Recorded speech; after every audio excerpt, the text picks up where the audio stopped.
Hey, remember me? It's Greg from Baseball and Whatever. How are you doing? Hey, that's great. We should do that sometime. Before we get this episode started, let me tell you about Belly Up Sports.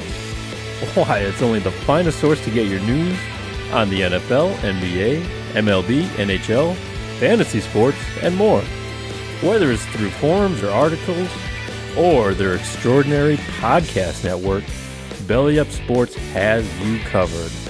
They are the Internet's sports bar. Visit bellyupsports.com and follow them on all social media platforms. I hope you enjoyed this episode, and we'll see you soon.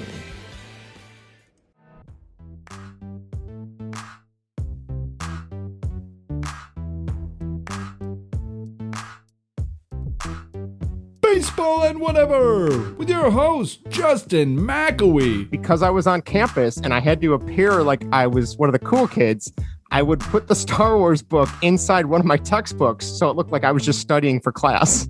All right, look. There's only one return, okay? And it ain't of the king, it's of the Jedi. Vincent Francis Jankowitz IV. I'm a glorified fact checker. Last I checked, the most runs in a game wins. Actually, I am a fact checker. And Greg Probst. If you look at most Bond fans movie rankings, they have Casino Royale and Majesties in their top two. For me, these actually rank in the bottom part of my list. I mean, I love them, but they don't compare to Diamonds Are Forever. Still stop getting Bond wrong!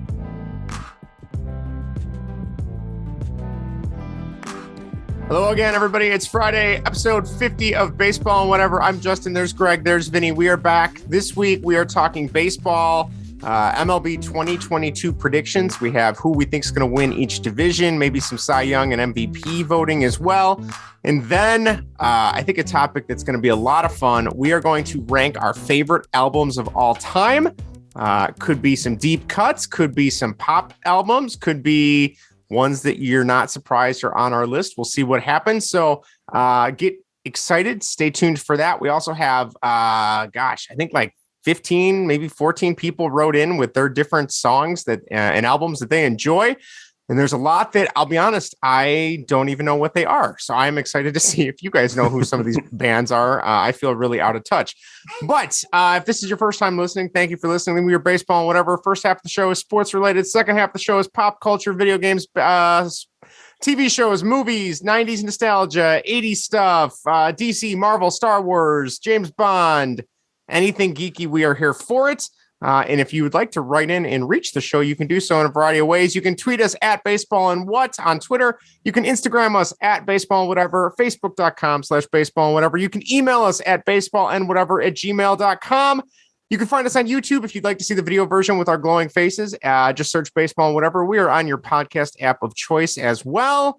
And you can also text or leave us a voicemail. That number is 1-913-808-3278. That number again is 1-913-808-FART. There we go. We are on episode 50, so we like to start off the show with trying to recap and recount some famous number 50s from Chicago sports, because that's where we are basically and mostly from, I should say. So 50s, famous 50s. The only one that came to mind for me was Blackhawks goalie and Stanley Cup champion Corey Crawford. Yep. Good job. And that's it. That's all I got. Okay, for Blackhawks, since we're on the topic, I have Igor Radulov. Oh, Igor Radulov. There you go. He was a nobody. Yeah, not that good. Not that good. Christian Saucy. Never heard of him. 94. Wow. What was the last one? It was in 94. No, I do not remember him. That was right when I got into hockey, too. Ray LeBlanc. No. 92. No. Chris Clifford in 89. Nope. Doesn't ring a bell. Yep, All that's right. it. Fair enough. I think there's another big one for the Bears, Mike Singletary. Oh, yeah. I was going to say he was 50. And then I remember this guy stunk, but when he changed his number to 50, it caused a big stink because he was terrible. He went from, was it 90 some 99 to 50. That was Shea McClellan. If you guys remember him. Shea Remember when he McClellan. switched his jersey number? Yes. Everyone was like, what the Mike Singletary's number? So I think it was just all the I don't know. people that bought Shea McClellan jerseys were angry. That's what I like to think. Well, he took out Rogers that year, didn't he? Wasn't that the year he took out Rogers? Yes, Was it? I think Oh, it was. okay. Yeah, Yeah. his one claim to His fame was heroic, a bear. Yeah. Then Rogers came back and Smoked him. winning touchdown. Yeah, for I don't have any for the Bulls. Can't think of any. Let's see here. There were not many. The only one I recognized was Mike Sweetney. You guys remember him? Sweetney. No, Early I 2000s? Center guy. Wasn't that good. I liked him, but What years did he play? 06 to 07. Oh, okay. All right. No, that doesn't ring a I bell. don't remember him. Wasn't that good. For the White Sox, I have two. I have, of course, Jimmy Guns, Jimmy Cordero, and John Danks. Those are the only two I have. I can't think of any other 50s for the White Sox. Mike Pelfrey. Oh God, I remember him. Mike Pelfrey. Yeah, I didn't. 2017. Yeah, okay, yeah, that's right. Forgot he was 50. Sean Lowe. Remember Sean Lowe? Sean Lowe. 99 to 2001. No, I don't remember him. Paul Assenmacher. Another Nice. The S Man has made an Yeah. appearance numerous times on this show. Made it back. Got to find that guy. Let's see here. Looking at the Sean Tracy in 06. Oh yes, I remember him. No, I'm Sean thinking. I'm sorry. I'm Tracy. thinking of Chad Tracy. Never mind. I know Chad. Where the hell did Sean Tracy play? Was he a pitcher? Must have been a pitcher. I don't remember that guy. No idea who he is. Chad Tracy, I know. Other than that, Lamar Hoyt. Okay, Lamar Yeah. Hoy. Yeah, that would have been what, Okay. 1980 or something. 79 to 80. Good job. Oh, okay. Greg. All right. Yeah, see? Juan Augusto, 81 to 86. No. No. Barry Jones, 89 to 93. No Barry Nope. Jones. Kind of wish there was a No, Barry Jones okay. now on the team. A great baseball name, Cotton Nash. Oh, That's a good. great name. Yep. 67. Don't have names like that anymore. No, and Sean Tracy was a pitcher. So Okay. Yeah. not a 50's very a good one. pitcher's number. Yep. So For the Cubs, I had one, and that's just the guy that wears it now. You guys know who that is? yes, I think he pitched today, didn't he? yes, he did. He didn't pitch well. Rowan Wick. Rowan Wick. Rowan Yes. Wick. Anybody else? I can't think of anybody. You don't have anybody? No, I really don't. Nothing's coming to mind. I'm thinking like the Sam. I keep Sosa wanting to year. say like Jimmy Anderson, but I don't think he was 50. And he Henry wasn't great. Rodriguez wasn't 50. He was 20 something, maybe. I don't know. Okay. Let's see here. The guy's Twitter handle is I throw 88. You guys remember this guy? Oh, Danny Heron. yes. Good Oh, job. I liked really? him. Oh, I liked okay. him. Yeah, Yeah, I in liked him 20 when he was better. Yeah. Efren Navarro in 2018 wore 50. No, don't. Doesn't ring a bell. No, I don't remember him. Let's see here. Will Omen 05. Oh, God. Will Omen has been on every team and has worn every number. I And swear he to also God. This is like the fifth sucks. time he's popped up. Yes. He's horrible. He's worn 50. He'll be a name drop on episode 77 for the White Sox because he kept his stupid spring training number one year. So Ugh. just like he's worn every number that's played on every team. I swear to God. Ugh. No, thank you. Yeah, that's about it. Okay, so there's no one else that comes to Not really. yeah. Popping out No one here. else, no other standouts, I Caster, guess. 87 to 91. Mm-mm. Phil Okay. Norton, So I'm 2000 guessing a coach has been wearing it for a couple years or something. I don't know, Yeah. but 50. 50 is a cool number. Kind of Yeah, like sure. milestone number. Yeah. Why 50 not? 50 gets some recognition. I don't know. I mean, it's John Danks' number for God's sake. So we all know how that turned out, but What about Danks? exactly. All right. Well, there you have it. We no text this week on the text line, but we do have one YouTube comment from not YouTube, Facebook comment from our loyal listener, Zach. Love Zach. Greg, go ahead and tell us what Zach had to say this week. Zach chimes in on Facebook, stoked for the baseball season to start. I like the Mariners a lot, but hope everyone has an awesome season, and I hope every injured player heals up and has a good season. Look at that positivity. I appreciate the positivity. I get super bummed hearing about good players having to sit out and not have killer years due to injury. Yes, that kills the sport no matter what it is. That just doesn't do good for anyone. Really. Lance Lynn. And, right. Jacob deGrom, like the whole list of, injuries we have, especially with pitchers so early on. So hopefully, I guess now's the time to get hurt.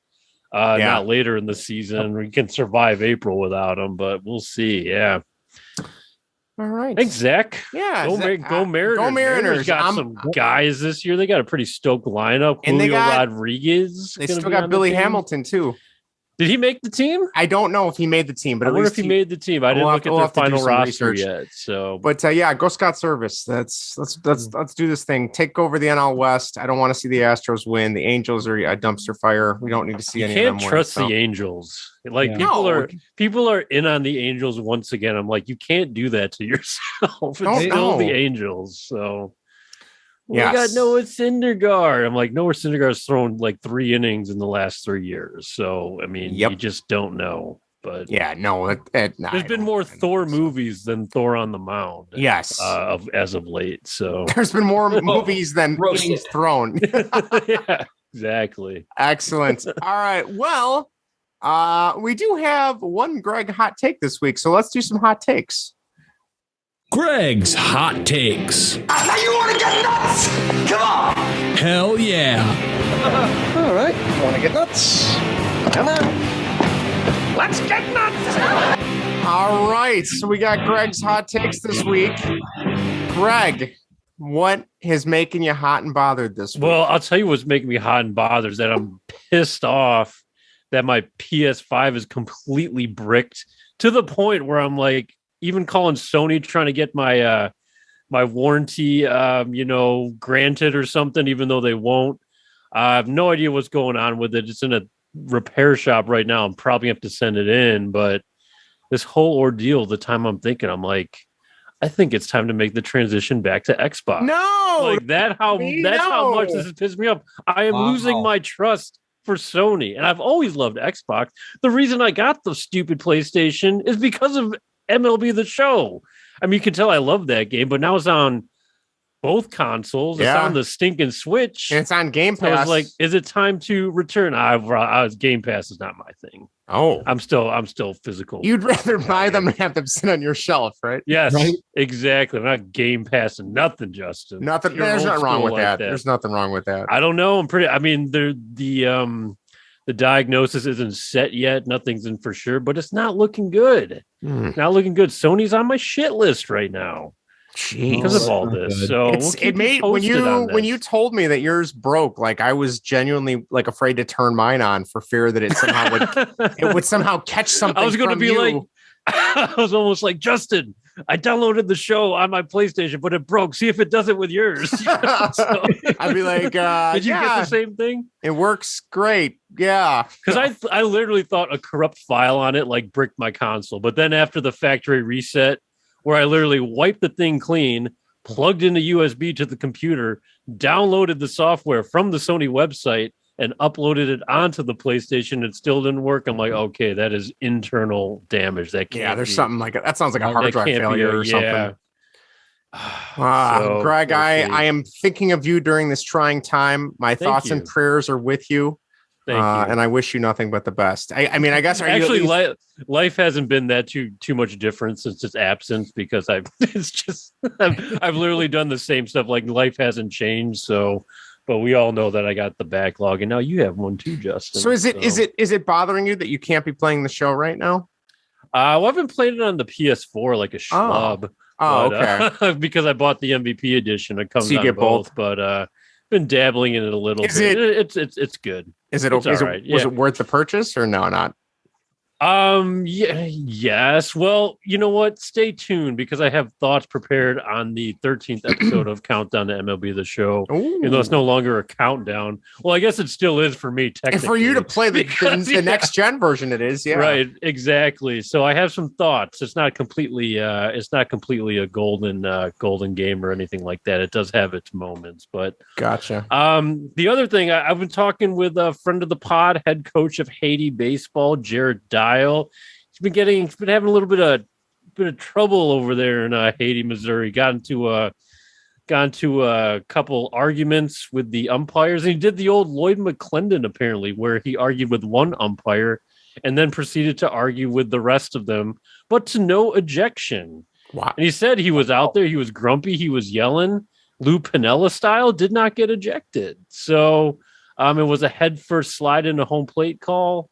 That's pretty much all I know about it. We were talking on Twitter, but the other thing he told me, then we started to get deeper, and he's having some troubles keeping that program alive over there. The school's that's not good. The school actually thinks he's sabotaging their other programs by requiring his players to show up to his baseball practice. How dare he? I think that's BS. He wants his players to show up for baseball practice because they're on the baseball team. Yep. And the players don't want to show up, and the school's backing up the players because these guys are football and basketball players, and they think they have a better shot. Well, that's probably where they get a lot of their money too. It is. That's right? Where it is. But it sucks for him. But I think I don't know. I don't think that program's going to stay afloat very much longer. Hopefully it does, but we're thinking of you, coach. So keep getting tossed, make baseball entertaining for them. Do whatever you can, Lou Piniella style, kick dirt on Mark Wegner style, whatever you need to do. Always love a good manager ejection. He's a young guy, so I don't know how much that's believable. Which minor league umpire was it that started army crawling on the mound and throwing the rosin bag like a grenade? Who was it? Yeah. It was a manager. You said umpire. Oh, did I? It was a manager. Yeah, it was a single A. Was it Braves A? It was affiliate? Braves. Yeah, Braves affiliate. Yeah, it might have been AAA. I don't know. Okay, I don't know. But yeah, he put on a whole. You're right, Justin. He went army nuts. crawling. He picked up the rosin bag and tossed it like a grenade. It was like a Vietnam flashback or something. Exactly. Yeah. Oh boy. Oh man. Well, or something. Best of luck to Philip Jared. Wellman was the manager. Who was it? Minor league Braves manager Philip Wellman. Wellman, that's right. Yeah, lost his mind. Yeah, what team was that? Does it say? Oh, I didn't say. Oh, okay. I'm guessing it is the Braves though, Justin. He's You're not right about that managing anymore. I don't know. Yeah, he took a bow when he exited through center. He did take a bow. You're right. All right. Well, like I said, best of luck to Jared. Hope the program stays afloat. Hope you can reach some type of understanding with the district about the program and how it's just as important as the other sports. There's nothing worse than having to defend your role. But I can also see how that districts make a lot of money from football and basketball. Yep. Those are the two football, that really got to be the big one there. Generate some revenue for the schools. So. All right. Well, let's move on to some baseball talk.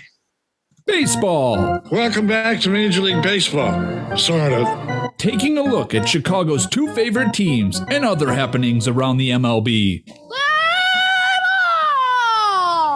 All right. We do have a continuation of the hot stove. There's actually been a few signings, extensions, and trades. So, Greg, tell us what you have found this week. So recently, Chris Paddock and Emilio Pagan and a player to be named later are now joining the Minnesota Twins in exchange for Taylor Rogers and outfielder Brent Rooker and cash headed to the Padres. So the White Sox get to deal with a little more pitching. Emilio Pagan's a really good reliever. So that was kind of like was that move was today or the other day? I can't remember. I think it was yesterday. It was yesterday. Yeah, I think it was yesterday. So, look out for those guys. Chris Paddock, I forgot about him. He was okay with the Padres, I think, a year or two ago, but not great. So Taylor Rogers, decent pitcher though. I think he's a pitcher. I don't know. Victor, remember your old friend Victor Caratini? Yes. Big fan of this guy. He's headed to the Brew Crew. Poor guy. And he played today. No. And he played today, didn't he? He did. Didn't he have like He a did. pinch hit appearance? Yes, he did. But he's headed to Milwaukee because I think their backup catcher got busted for PEDs or something. He got an 80 He game. got busted for an illegal substance. It was an infertility drug. Yeah. Really? So yeah, he What the got. hell's he And taking that for? I want to say he also they also made a trade for another catcher too. So they brought in 2 backup catchers, I think, if I'm not mistaken. So Milwaukee did? Yeah. Who's the other catcher? I couldn't tell you. Somebody I never heard of. Zach Collins. No, it wasn't Zach Collins. Did he get moved again? He got moved again. No, so, good for good luck to Carantini. He was somebody I really would have liked to have seen grow as a Cub. Obviously didn't really catch on too much in San Diego, but not with the bat, but handling staff. He did a good job, and he did that. He did a nice job with that in Chicago too. So well, I mean, San Diego got back outfielder Corey Howell. I've never seen Corey spelled like that. Korry. No, that's a different one. And they got another catcher back, Brett Sullivan, who I think was on the roster. But geez, if I don't know the status of Milwaukee's farm system, but White Sox were in the market for a backup catcher. I would have loved to have Caratini instead of the guy we got. I'll get to in a minute, but that would have continued the trend of White Sox former catchers being Cubs former catchers. Oh yeah, I would have. I mean. Grandal can't play defense. This guy can. He's okay with the bat. Hell yeah, I would have taken it. But no, he's going to Milwaukee. So back in the division. And then here was a shocker. Jose Ramirez signed a 5-year, $124 million extension with Cleveland. So that comes out to like 24 something AAV possibly. That came out of nowhere. That was weird. Yeah. So their plan is to build around him, I guess. Yeah. So I don't know what their plan is next. They didn't do jack shit this offseason. So he must really like it there. I mean, because that's a pretty, for what he's done, that's a pretty team friendly option. I mean, it's a ton of money still, but he's a outstanding baseball player. I don't know what's the line from Joakim Noah. Anybody ever go to Cleveland on vacation? No, I didn't think so. Yeah, no one goes to Cleveland for I've fun. been to Cleveland. Cleveland blows. So shout out to our Cleveland listeners. The Guardians also traded outfielder Bradley Zimmer to Toronto for pitcher Anthony Castro. That just happened moments ago, actually. And another extension, Ke'Bryan Hayes signs an 8-year, $70 million extension with the Pirates. That move makes a lot more sense. Mm-hmm. Still don't know what the Pirates are doing, but that's a young stud they got at third base. So they kind of locked him up on kind of like a Luis Robert type of deal or whatever. He's a good player, so good on their part. And that's actually the largest contract in franchise history, ahead of friend of the pod, Jason Kendall's 6-year, $60 million deal in 2000. It took 21 years to almost match a contract. How about that? I was trying to think, like, what did they pay? Didn't they give, like, McCutchen a contract or something like that? Yeah, but it must not have been that much, I guess. That's surprising. Wow. I don't know. I mean, McCutchen would have freaking, like, MVP there. Yeah, you're right. Austin Meadows traded to Detroit. He's a good player. And Tampa Bay received Isaac Paredes and a competitive balance round B pick. I have no idea when competitive balance round B. What the hell is that? It's right after round 2022. Yeah, it was like, when's round A? You know, so he go ahead, Vinny. Is that the draft pick for losing a free agent? Oh, no idea. Right. I mean, that seemed just kind of like a dump. So yeah, but then it's a raise and be like, ooh, what's wrong with Austin Meadows? You know? Yeah, they know something. What did they find? They know something. But he figures to bat in the middle of the lineup in Detroit, and the White Sox will see him tomorrow. So. Sean Manaea traded to the Padres. That one was a while ago. Oakland received Rubio Angeles and right-handed pitcher Adrian Martinez. He figures to slot in the back end of the rotation, get that lefty in there. We all knew he was on the move. Yep. Frankie Montas might wait till trade deadline. We'll see.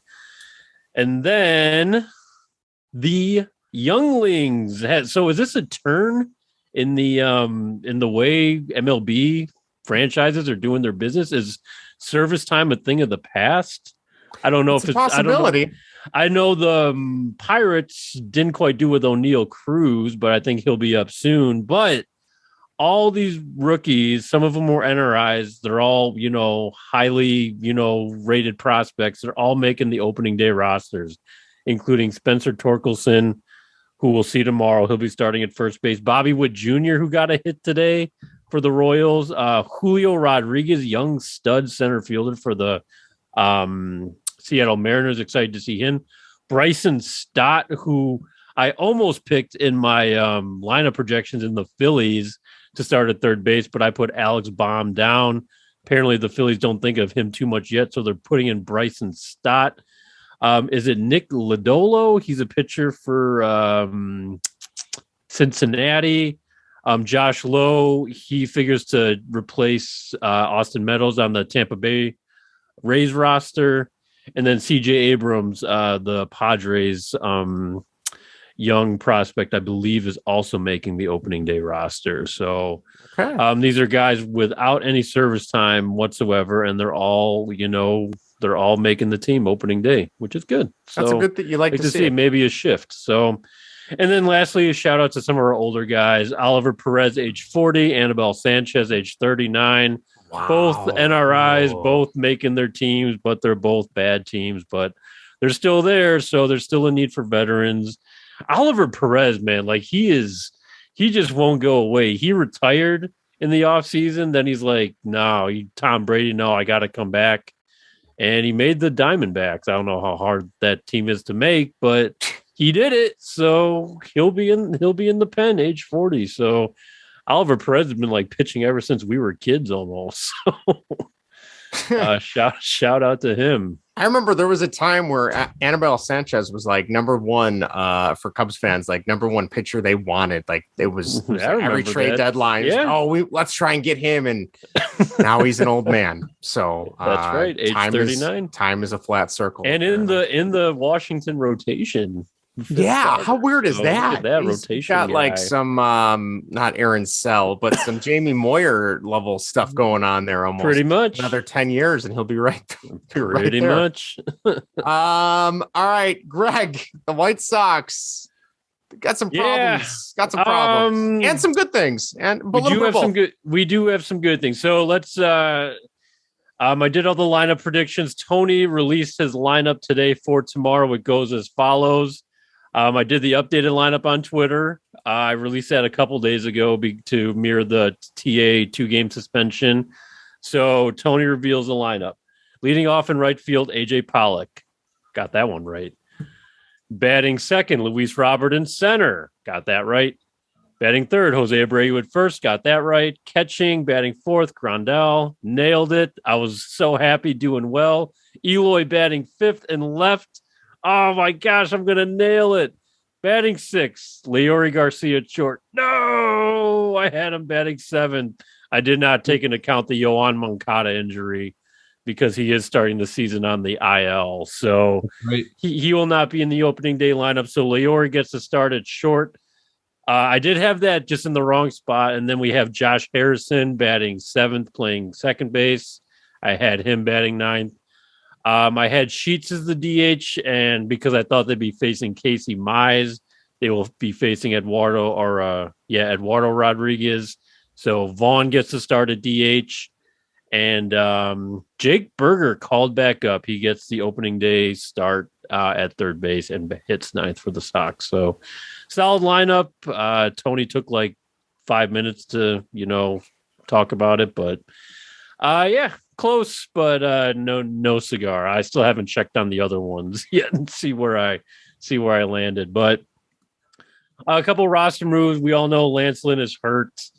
But he's gonna be out almost 8 weeks, they said. 4 weeks to start throwing again, and then a 4-week rehab possibly. So it's gonna be a while. Zach Collins is gone. He is sent to Toronto. It's like a backup catcher exchange. He had an option left, and Reese McGuire, who they got back, didn't. And the Blue Jays were a little bit, catcher heavy. And so they needed to make a flip. They can always send Collins down if necessary. But yeah, we got our backup catcher. I don't know too much about him. No, we got arrested once for like whipping his wang out in public or something like that. So seems like a good character. Oh no.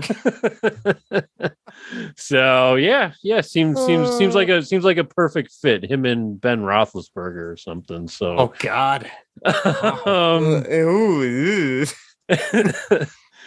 Garrett Crochet, he's dead. He needs Tommy John. See you next year. Love you, Garrett. And Cueto, he's starting the season in AAA. If you don't know, the White Sox did sign Johnny Cueto if he makes the team. I'm surprised he's not here already, or he'll be there tomorrow. But he didn't make the 28, but he figures to slot in. He gets $4.2 million or something, or $4.5 if he makes the club with an opt out before May 15th. We'll see how many innings he ends up throwing, but veteran guy, friend of Ronaldo Lopez. So maybe he can provide something. Just give us something. So until the Lynn move comes actually back. worked in their favor this time. Right? What's that? The friend signing the friend. Yeah, signing that the doesn't friend. happen For the Sox. Problem is the friends we sign aren't good anymore. Are old. I thought it was so funny. I love Johnny Cueto. I'm actually glad I'm glad he's on the team. I'm just kind of watching him closely. See what I'll tell you this. I'm more nervous about Dallas Keuchel than I am Johnny Cueto. So Keuchel might be on his last leg. I thought it was so funny. Somebody called into the Score sports station out here on the day after the Cueto signing, and the guy was going on, and he's like, man, I can tell you right now, I followed Johnny Cueto when he was in Cincinnati, and he is a beast. The Sox, this is such a good move. He is going to come in and take charge.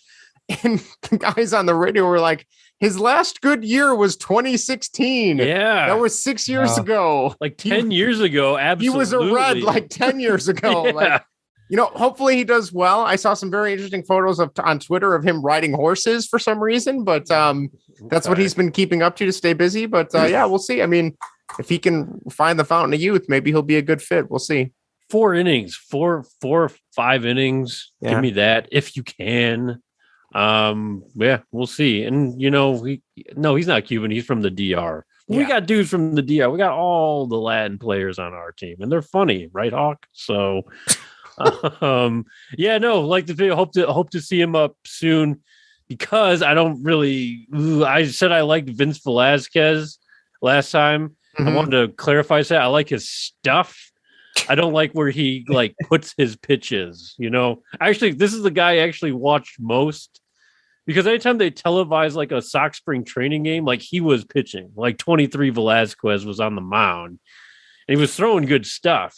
But it was like, it was finding too many bats. So I'm just like, yeah, it's a little too much plate for this guy. So he's not fooling anyone with his other stuff. So we'll see. I don't know. I mean, after Giolito, Cease, Kopech, Dallas, we'll see what they kind of do. So there you go. And then the final thing, I mean, this is like ancient news already, but AJ Pollock got traded for Craig Kimbrell. That happened after our last podcast. So Craig Kimbrell's gone, and we got AJ, and he's leading up for us tomorrow. So we got a guy for Craig Kimbrell that can help us on the major league roster. So that's awesome.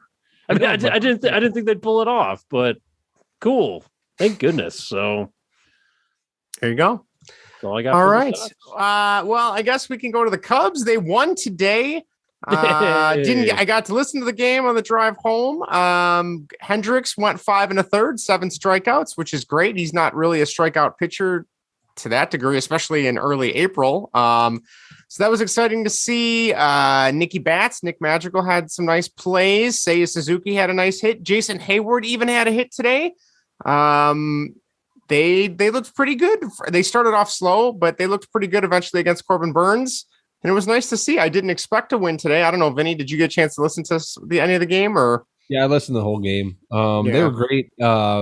Hayward actually against Burns is historically actually pretty good. He's a 490 or 429 batting average, 500 on base percentage, and slugs 1,000. So him being in the lineup against Corbin Burns actually made sense today, and he actually performed. So hats off to Jason Hayward. I mean, if Ross is trying to win, he is the logical pick to put in there. So, it paid off for him. Let's see what they do tomorrow, though. It'll be very curious. Justin Steele getting the start tomorrow, and then you got Marcus Stroman. I'm really excited to see Stroman pitch on what would that be for Saturday? It should be interesting. Justin Steele, will see the lefty how he handles that. Ian Happ had a nice hit, which I'm kind of done with Ian Happ, but he came in some clutch times there today. And then Nico Horner with the home run to take the lead in fifth, sixth inning, whatever inning that was. That looked really good. So, we need Carlos Correa. Yeah, forget that guy. You know what? To be honest, Carlos Correa didn't homer today. No, he did not. If the Cubs flirt with 500 through most of the season, I think I'd be happy. I mean, I think that's a long shot. I could see them. Well, we'll get into our rankings in a little bit, but I could see them being like a 75 win team on a good day. I think Vegas had them at like 74.5 or something like that. But we'll see. I don't know. It was exciting. And then Vinny, I know you had this down. Wait, really quick. Did you see? I listened to the whole game too. I know Pat and Ron were talking about it, but Seiya Suzuki took 2 walks against Corbin Burns. Yes, he did. And he went deep in the count. Like, he didn't get flustered by him. Like, he was patient. And he didn't like chase or anything, and he watched her all the way through against a Cy Young Award winner. So look at that. Not only he's got power, but he's got patience too. So there's something to be said for, not saying it's being done quickly because it's not, but you look at the roster and it's like, okay, there are definitely more contact hitters on the team now, which is great. Like, I hate the strikeout, home run, or walk approach, which I get it's successful at times, but it was so nice to see these guys hitting balls all over the field, line drives. Doesn't have to be a home run derby. You know what I mean? So I'm excited. I also need to rationalize my excitement, but for opening day, it was a good time. So I'll take it. So hey, baseball's back. They're going 162-0 right now. They're on pace. Yes, that's going to get 162 home runs. They're going to win 162 games. Seiya Suzuki's on pace for 332 walks, if I'm doing my math correctly. He's got a better career OPS than Barry Bonds. So, wow, come on. What's Balco been up to these days? All right. Well, let's go through. We're going to try and pick some winners of each division, and then we'll try and maybe do the Cy Young and MVP if we want. Whoops, sorry, just logged out of my account. And then if we want, we can pick our World Series matchup and winner. I don't know if we've gotten that far, but let's start with the division winners. Wait, Greg, hold on. Was Correa? I see this here. Was Correa offered a contract by the Cubs? Was that confirmed? There was a story that's true. Yes. That story was confirmed. Do they have the numbers? It was 7 years or upwards of 210 million. So it would have been over 30 AAV. Okay. Per year. So it's a good offer. What it was he was offered at, supposedly the timeline didn't work out. The theory that Boris doesn't get full commission seems to be more and more true. I've seen that posted around Twitter. I still don't know how true that is, but supposedly they offered the contract. The lockout happened. He changed agents, and the contract offer was never brought to him. They wanted to go a different way, supposedly. Which again, makes sense. If Boris isn't going to get full commission, why would you take a big long contract if he's not going to get full pie? So. Yes, it was 7 years. He did want 10 years. I don't know why they didn't go to 10 years. But they went 7 years, over 30 million per year. So they were gonna pay him. They were gonna open up the book. Yeah, I give him credit then for at least making a decent offer. Not cheaping out. So I mean, who's to say Correa doesn't come next year because he's got all these opt outs. So yeah, I mean, he has a good year. He's probably going to opt out to get a better deal, unless he thinks he's going to get less than what he's getting in this short term deal. Then he probably waited out until he's age 30 and still can get a 7-year contract. So yeah. And take an extra $35 million with him. So that'll just take from this year. So, Vinny, did you want to mention what you found out or what you heard about Gallagher Way at Wrigley Field? Yeah, so the statues that were causing a big uproar amongst Cubs fans, the Ernie Banks statue and the Ron Santos, or is it Billy Williams statue, and the Ron Santo statue that were taken down where the sports book is going in, they're now going to be put on Gallagher Way, the lawn that's in front of Wrigley now. They're going to create a statue row where Ernie Banks, Fergie Jenkins, Ron Santo, and Billy Williams statues will be located. So, yes, they are coming back just like I thought they were going to. And there was no need for the uproar and the hissy fits that were thrown because they took away statues that were commissioned in 2010 and 2011. They were no legacy or some historic statue. They were put in this millennia. So, no surprise there, but it is nice to see that they're going to create some sort of, memorial. And it'll be interesting to see what other statues they add there. If they're going to be putting some sort of I can't even think, it's an Iwo Jima type statue, but have it be of the Cubs World Series victory. Sure. Yeah. It'll be interesting to see what they add to that going forward. Very, very nice. I got a quick question for you guys too. Yes. So I'm playing MLB The Show, and I get drafted by the White Sox. I'm doing Road to the Show. I'm pitching in the minors or whatever. I'm facing the Cubs. Okay. I put away Pete Crow Armstrong, Brendan Davis gone, Ed Howard when I was in Double-A, and the Birmingham Barons gone, blown away by me. There's one guy that screwed up I had a no-hitter going. This guy took me deep twice in the game. I know this is just a game, but I know, Vinny, he's your guy. Tell me about Alfonso Rivas. I don't know a lot about him. He's on the team. He made the team. What's his scouting report? I know nothing about this guy. Now I'm curious. So what's his number one tool besides the one between his, legs? Yeah, he's Jeez. Oh boy. Oh yeah. He's a great defender. I think he should be the first baseman. That's what you said. I Yes. feel like he's going to be the first baseman, everyday first baseman at some point. Frank already struggled this today at first base on a play that should have been. It sounded like from what Coomer was saying, he should have charged the ball, but he kind of just let the ball come to him. But he's a great defenseman, first baseman. He's left-handed. He's got a great eye, walks a ton, not a big, the big burly type. He's kind of shorter. He does have some power. I think he's more of a doubles type guy than he is a home run masher first baseman. So I think there's some hesitancy, and I think that's why he's not, a bigger prospect. Is he doesn't fit the typical mold of a first baseman prospect, but I think he's got a bright future. I'm really excited about him. The guy walks a ton. He can get a lot of hits. Last year he was great, and then he had I think it was a finger injury that kind of shelved him. They shelved him for the rest of the year. I think he had a broken finger the last month or so. But before that, he was hitting 300. I think mid 300s. Closer to 400 on base percentage. So I'm really excited about Had this a nice guy. spring too. Yeah, he did. Hot spring. Yep.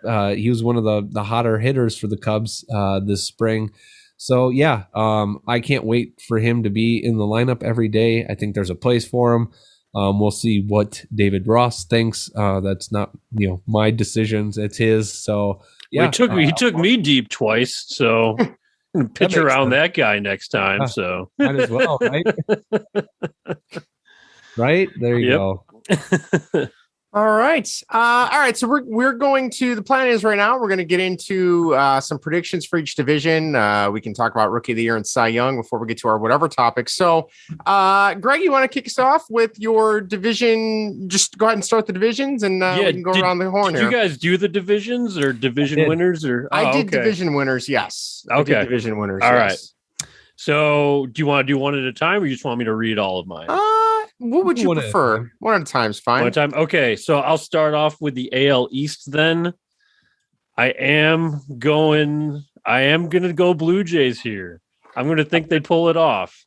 I think I think it could easily be the Rays, even though they don't have the strongest team, but they just find a way. But I'll buy into the Blue Jays in their crazy offseason a little bit, and I'll say Toronto wins the AL East. All right. Well, I will go next. I also had the Blue Jays winning the AL East. This might be more wishful thinking, but I think this is their time. I think Yankees and Red Sox maybe still a little in transition. I don't know. Maybe I'm wrong on that. The Rays, they've made some different types of moves this offseason, so we'll see. But I would love to see the Blue Jays make their jump with all the young kids kind of coming into their own. And who doesn't love Vlad Guerrero Jr.? That guy deserves to be on a winner. So let's do this thing. So yeah, I'm going to go Jays for AL East as well. All right. Vinny, what about you? I also have the Blue Jays winning the East. Nice. The same reasons you guys have. I really think Vlad, he seems like he's on a mission this year. Everything I've heard in reports, from his interviews and stuff like that. So I think they're hopefully going to go on a tear and take the East. But yeah, Blue Jays. All right. Got the best. They got a great infield, a great outfield, a good DH.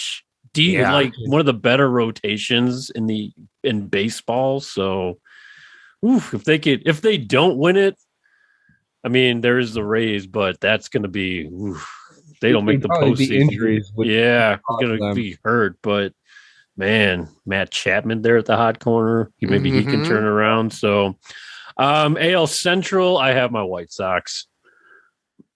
There's not much else to say about that one. Yeah. Well, some people are picking the Tigers. I'm looking at projections right here. Yeah, some people. The Tigers have had a sneaky good offseason. They have. So. You got to crawl before you can walk. I feel like there's a learning curve for that team to come back to relevancy. They did show improvement last. They were pesky. The division got better. Well, a couple teams in the division got better. The Twins got better. The Tigers got better.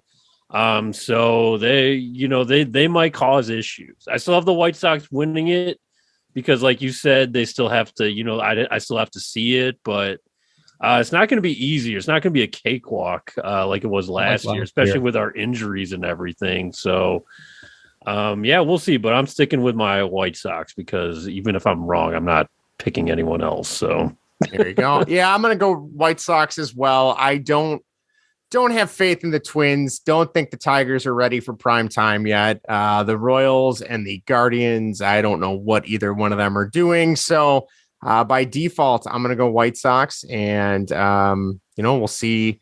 I know Greg's going to say it's just another year where the window is slowly starting to shut. But it is shutting. We got to get in this thing. They need to make a run. The guys are getting old and fat. We got to get moving here. So, well, there you go. This is their time to shine. So yes. I'm gonna go with the White Sox as well.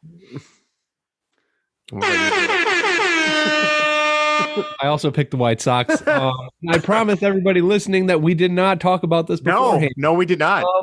Kind of the same reason you said. Although, with the Tigers, for me that's kind of reminiscent. The moves that they made is kind of the early stages with the Cubs when they signed Lester and they kind of went on that run. Yeah. 20, what is that? 15? Yeah, where they kind of surprised everybody. So they could be sneaky good. I like how the White Sox Twitter they posted I don't know if you guys saw, it was the scene of Fresh Prince where Will Smith's kind of standing around looking around. He goes, I think the caption they had on was, we're looking around at the rest of the division, wondering when they're going to show up. I'm like, ooh, don't do it. Don't do it. Off season than you guys did, unfortunately. Yeah. I wouldn't be too cocky about that. They got guys, like they have legit dudes. Yes, they do. Yes, they the do. Tigers and the Twins, I think they're going to be, we'll see what the Twins do. The Twins were supposed to win the division, I think, last year. And they just crapped the bed.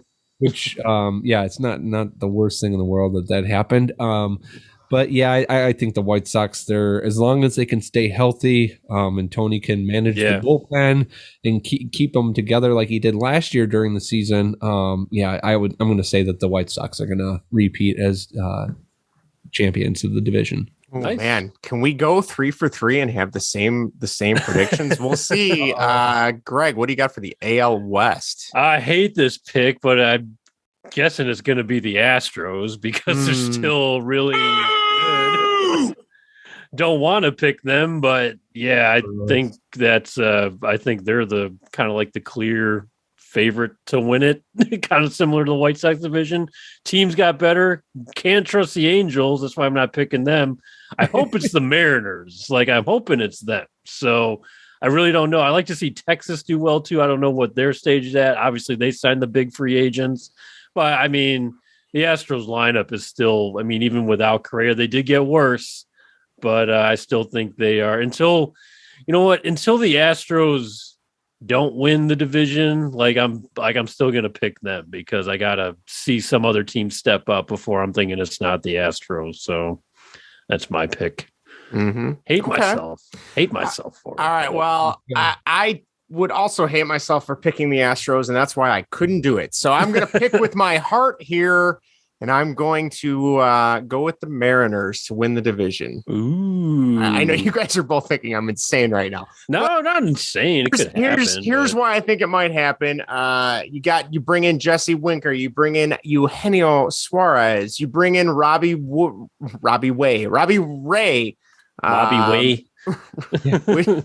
Never mind. But yeah, so. I think there's a chance. Scott Service, I love him as a manager. I think he's really got these guys. He had them playing above their potential last season.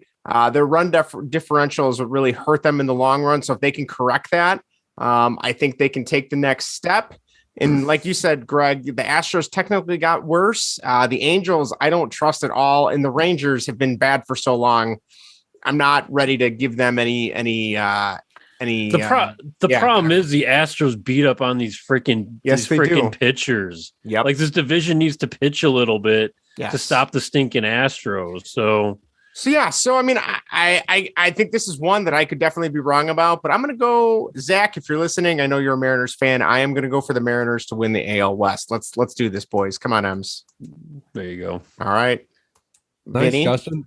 I also had the Mariners. All right. Yeah. I think the loss of Carlos Correa was, they had more negatives, I guess, on the Astros than positives. I totally forgot that the Rangers were in that division, and I forgot about all the additions that they had. But I went with the Mariners. They were great last year. They'd made some additions. Hopefully, the young guys on the team improve. I went with the Mariners because I really don't like the Astros, and I think they did enough maybe. And again, can't trust the Angels. Who knows what Mike Trout, if he's going to be healthy enough? Noah Syndergaard, you don't know if he's going to be able to pitch more than 3 innings. They got Ohtani, but he's just one guy. Unfortunately, for baseball, you need more than that. And can he play all 9 positions simultaneously? That would be my question. Might be able to. But the lineup's solid. I mean, it's just the rotation and the bullpen. They even made upgrades to the bullpen, but it's still that middle, that kind of those middle relievers you got to Joe Madden's got to be getting on the hot seat soon, right? Or no? To have all that talent, I don't think they care. Yeah, that might be. Care? Yeah, maybe that might be. You might not be wrong, Greg. You might. I think people just want to get out of there. And what they had Brad Ausmus for 1 year or something. He's just a boob, so they just had to get him out just for his boobery. But if Julio Rodriguez can have an amazing season, or just like a solid rookie season, I think he's a huge key, especially with Kyle Lewis going down. and they brought in the Cy Young Award winner. Let's see if he can repeat.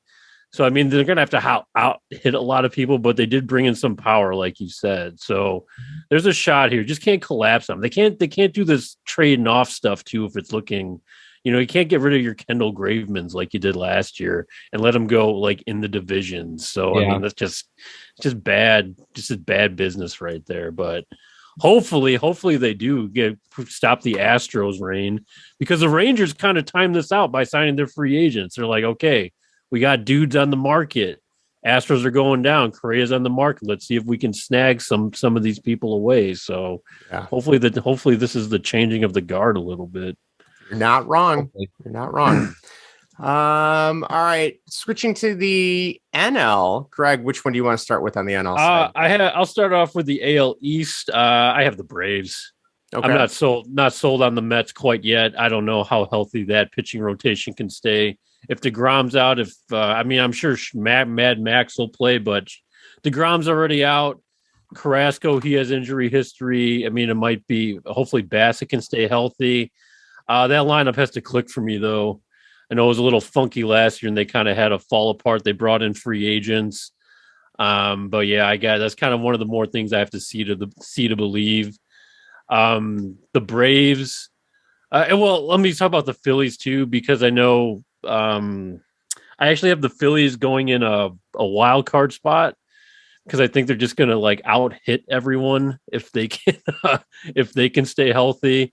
Not sure about the starting pitching's good. Not so. I mean, they made some bullpen additions, but I think it's a Dombrowski team, so they're just going to be a bunch of mashers, as you can clearly see. But yeah, I'm sticking with the Braves. I mean, their pitching carried them. Looks solid again this year. You get a healthy Acuna back. Marcell Ozuna's back, even though he's a dickhead. Yeah, as long as he doesn't beat anybody. Yeah, right. Matt Olson's in the lineup now. I mean, he's not Freddie Freeman, but he's younger. He's solid bat, power, crazy good infield, crazy good outfield, good pitching staff. Obviously coming off a World Series. I'm not picking them again for it, but for the division, yeah, I think I got a good shot on that. So yeah, Braves for the AL East. Okay. I'm gonna go off the board on this one for the NL. What are we in? NL East. For the NL East, I'm going to go with the Philadelphia Phillies. I like you for the same reasons you said about the Mets. I don't see them hanging. I think what's his name? Max Scherzer obviously will bring some wins, but I don't know. The Mets just have this dark cloud that's always following them around, and I could see it striking this year. The Braves, I think they could definitely be in contention, but I don't know. That World Series hangover, as we've seen with the Cubs, is very, very hard to follow up with. So I could see them maybe dropping to a wild card. The Phillies, though, the reason I'm going with them is when you think about their offseason, you got Bryce Harper, Nick Castellanos, Kyle Schwarber, JT Realmuto, Rhys Hoskins, Gene Segura, and then you got their bullpen now as Brett Hand, Familia, and Corey Knebel. I don't know. Oh, I forgot about Knebel. I'm thinking they could make a little bit of a run and take the NL East. So I'm going to go with the Phillies for my NL East pick. Nice. Is it Knebel or is it Knebel? Oh, maybe it's Knebel. I don't know. Well, okay. Well, anyways, I digress. I also went with the Philadelphia Phillies. So, Vinny, we are 4 for 4, wow. man. And kind of the same reasons you guys didn't pick other teams. I don't know what the Mets staff is going to do. I mean, DeGrom's already down. How much does Max Scherzer have left in the tank? Yep. I mean, 36, going to go 37 this year. Can he keep doing? I mean, Father Time's undefeated. At some point, he's not some soft tosser. No. He's a full effort type of guy. So how much does he have left in the tank? It's left to be seen. I think the Braves, they snuck in at the wild card last year. Or did they win the division? They won the division last year, didn't they? Who did? The Braves? Yeah. Yes. They did win the division. Yes. But they were the worst team. Yeah. Because the wild card teams were better. Everybody else won the collapsed. division. Yeah. Yeah. Then than them actually, pulling away. I picked the Phillies. I think, the bats that they added, they're going to out hit everybody. I don't know why everybody thinks that they're going to be starting Castellanos, Harper, and Schwarber out in the outfield. I keep seeing that. Oh, their outfield's going to be terrible with those three guys out there. There's a DH spot. Yeah. They're smart. They're going to put one of those guys in the DH every day. It doesn't make any sense. You wouldn't put all three of those guys out there. I'm sure they're going to have some defensive guy probably in center field that's going to play. They got the rookie that I don't know if he made the team, but I know I forgot they got Mickey or something, not Mickey Mantle, but a different Mickey. I don't know if it's him or Odubel Herrera, but yeah, exactly. A defensive guy to supplement with those bats. So exactly. So I think they're going to be good. Their staff is, solid. I think, it's their division, I think, to win, even though Atlanta, won the World Series last year. I still think it's, the Phillies and then, maybe Atlanta, but I picked the Phillies to win it. Choice. Nice. Good choice. I forgot Phillies have Ranger Suarez too, who also had like a crazy good second half of the season last year. So they still got Kyle Gibson, see if he can put together at his age. So solid pick. All right. NL Central. I don't know. I didn't want to. Also known as the shittiest division in the league right now. I didn't want to pick the Cardinals, but I just picked the Brewers again. So. I would say, please don't pick the Cardinals. Yeah, no, I don't. I think the Cardinals will finish second. Yeah, I think so too. I'm guessing the Brewers will win the division. Because they've got a good pitching staff, a good bullpen, and a lineup that's like full of question marks. A lot of we'll see if Yelich can put it back together. I don't know. He can't hit. Yeah, so it's gonna be. They're just gonna have to shut down everyone, which they didn't do today. So, hey, if Chicago Cubs, you can do more of that and shut and beat their pitching. Hey, how about being buyers at the deadline or something? So. Yeah, I mean, I could. Yeah. If the Cubs could squeak into one of those last wild card spots, that would be fun. I don't know if it'll happen, but Greg, I had the same thing. I went with the Brewers. I think they have a good manager in Craig Counsell. If Christian Yelich can return to form with their pitching staff, I think they'll be pretty much locked at the top of the division. If that's a big if. But yeah, the Cardinals, I don't really. Yeah, I know they got Goldschmidt and they got Arenado, but I don't know. They didn't really do that much else over the offseason. They brought in Steven Matz. Matz, I guess, the rotation. That was like early on too. But like he's Mets grand prize. Remember that? That's before Steve Cohen went on this crazy, free agent shopping spree. Yeah. Yeah, they really didn't do anything. I mean, they brought in Pujols too. Yeah, which okay. But yeah, kind of like a thing. So that was more. Yeah, and then him and his wife got divorced after she just had brain cancer surgery. It's like, I hope there's more to the story than just he left her. Back to St. Louis. Something like that. I do enjoy my trips to St. Louis, but I would take Anaheim over St. Louis any day. I'm gonna go Brewers as well in the NL Central. Vinny, what about you? I picked the Cubs. Oh, did you there really? We go. I did. Hey. Yep. Follow his heart. I honestly don't think they're going to be as bad as everybody thinks that they're going to be. Obviously, to win the division, I think they have to have a lot go right for them. Yes. But to be as bad as everybody's predicting, that a lot has to go wrong, and I don't see that happening. I picked the Cubs because it's the worst division in baseball. The Cardinals didn't really do much. I mean, bringing Pujols, what are they going to? Are they going to put him out there every day? I really hope so. Sure. Yeah, for the Cubs, hope I do. Out. And if he gets a hit, if he puts the ball in play, he ain't going to get to first base too quickly. Oh, he's just going to be swinging for the fences this year. That's all he can do. Yeah. So. The Brewers, they got a great staff. We'll see what the staff can kind of do. They are a younger staff. So, are they, I guess, are they for real? We'll see. Obviously, they didn't hit at all last year. They got a new hitting coach. They're, pulling the Cubs gameplay or the playbook and getting a new hitting coach when guys can't hit. I don't know what Christian Yelich is going to do. He hasn't been Christian Yelich in a year and a half now. Yeah. Ever since he went on Twitter and blasted Yu Darvish, for when you Darvish. That's what you get. Yeah. Out into the outfield before a pitch was hit, saying that, oh, maybe something is going on there. Maybe something was going on there. They were cheating. So yeah, I picked the Cubs to, I think they're going to be kind of sneaky good. We'll see. With the pitching staff, they don't have anybody that throws hard.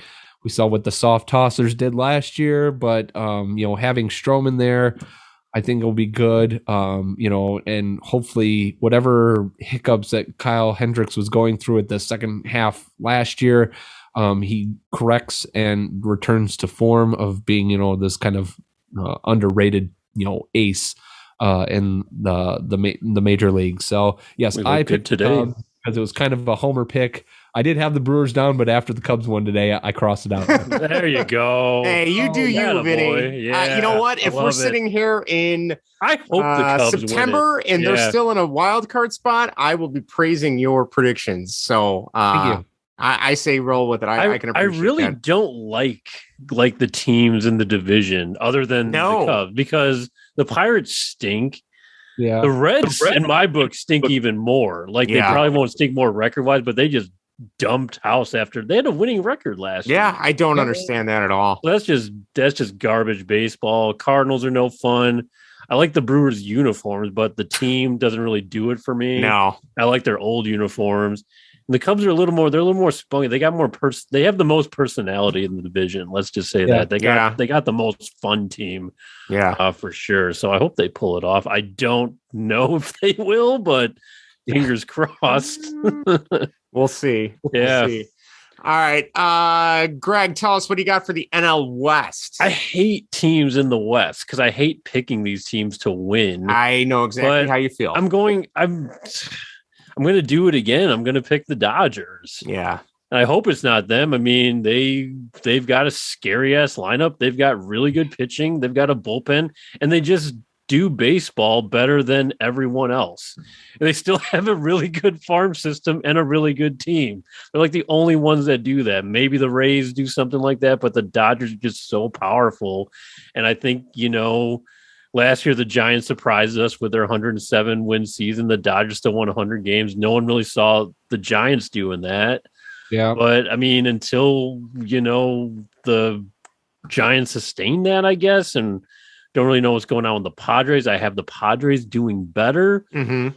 But yeah, I'm going with the Dodgers. I think they're the powerhouse in that division and maybe the league. So we'll see. Greg, as much as it pains me to say this, because it is well documented that I hate this team. Yes. I have the Dodgers winning the NL West too. Mm-hmm. My heart wants to put the Padres in that spot. Yes. The Giants, I don't think can meet the expectations of what they did last season. I don't. Yeah, I was like, was that just a fluke or what are they? They're a really well-run organization, but a lot of those guys are past the 30-year line now, so I think they're going to struggle a little bit more. The Padres, though, I can't pick them because unlike the Mariners, who were still kind of in it until near the end, the Padres fell off a cliff. Collapsed. They collapsed, and I think you still got to learn from that. You got to grow from that before you're ready to.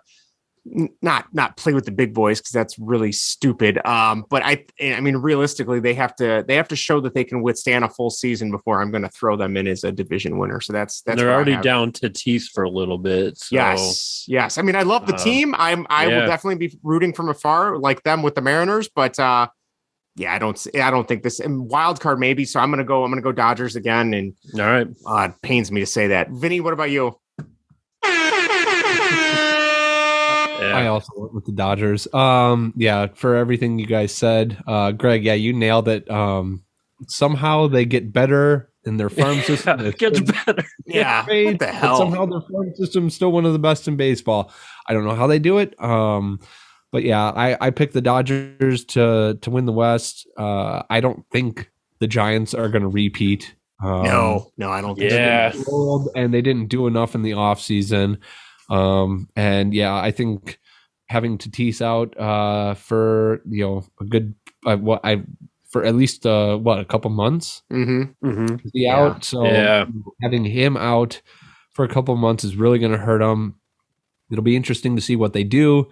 Maybe they can be above 500 before he comes back. But yeah, they collapsed last year in epic proportion. Yeah, it was bad.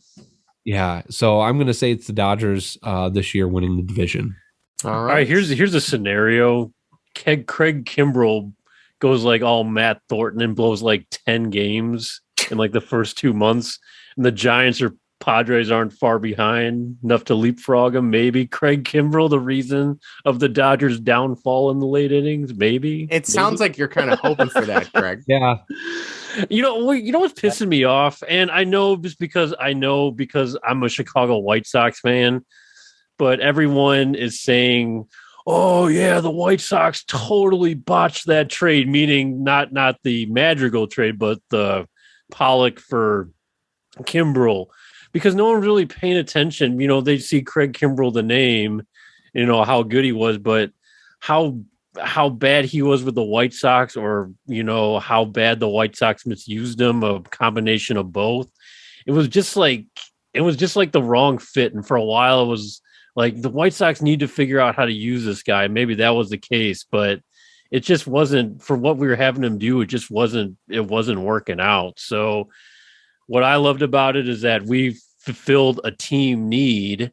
And I was ready to go strong with Andrew Vaughn, but if you throw me like a good outfielder with playoff experience, I'm going to go that direction. You know, there's plenty of at-bats for Andrew Vaughn at DH.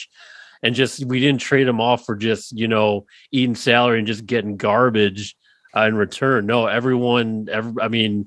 both teams got a piece they needed. So, and ours is leading off for us tomorrow. So, I mean, yeah, I'm still thrilled. I'm still thrilled with it. Well, not thrilled, but I'm still happy with the way that turned out. So, yeah, that's that.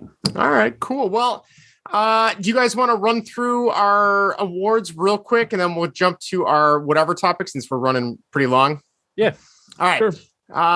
Greg, you want to go ahead and tell us your MVPs, your Cy Young, and then ultimately your World Series winner? All right. I'm going to burn through all of mine really quick. Okay. I have my AL MVP is Mike Trout. Wow. I think he's going to come back and do it again. So I think he's been kind of, you know, off the radar a little bit. I think he has a huge bounce back year. The NL MVP, I'm going with Manny Machado. Wow. I think he's the reason the Padres have a comeback year with Tatis gone. And I think the Padres are going to be a lot more competitive.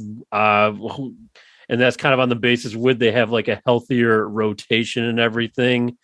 I think Luke Voit helps him with power, but I think Machado explodes this year in San Diego.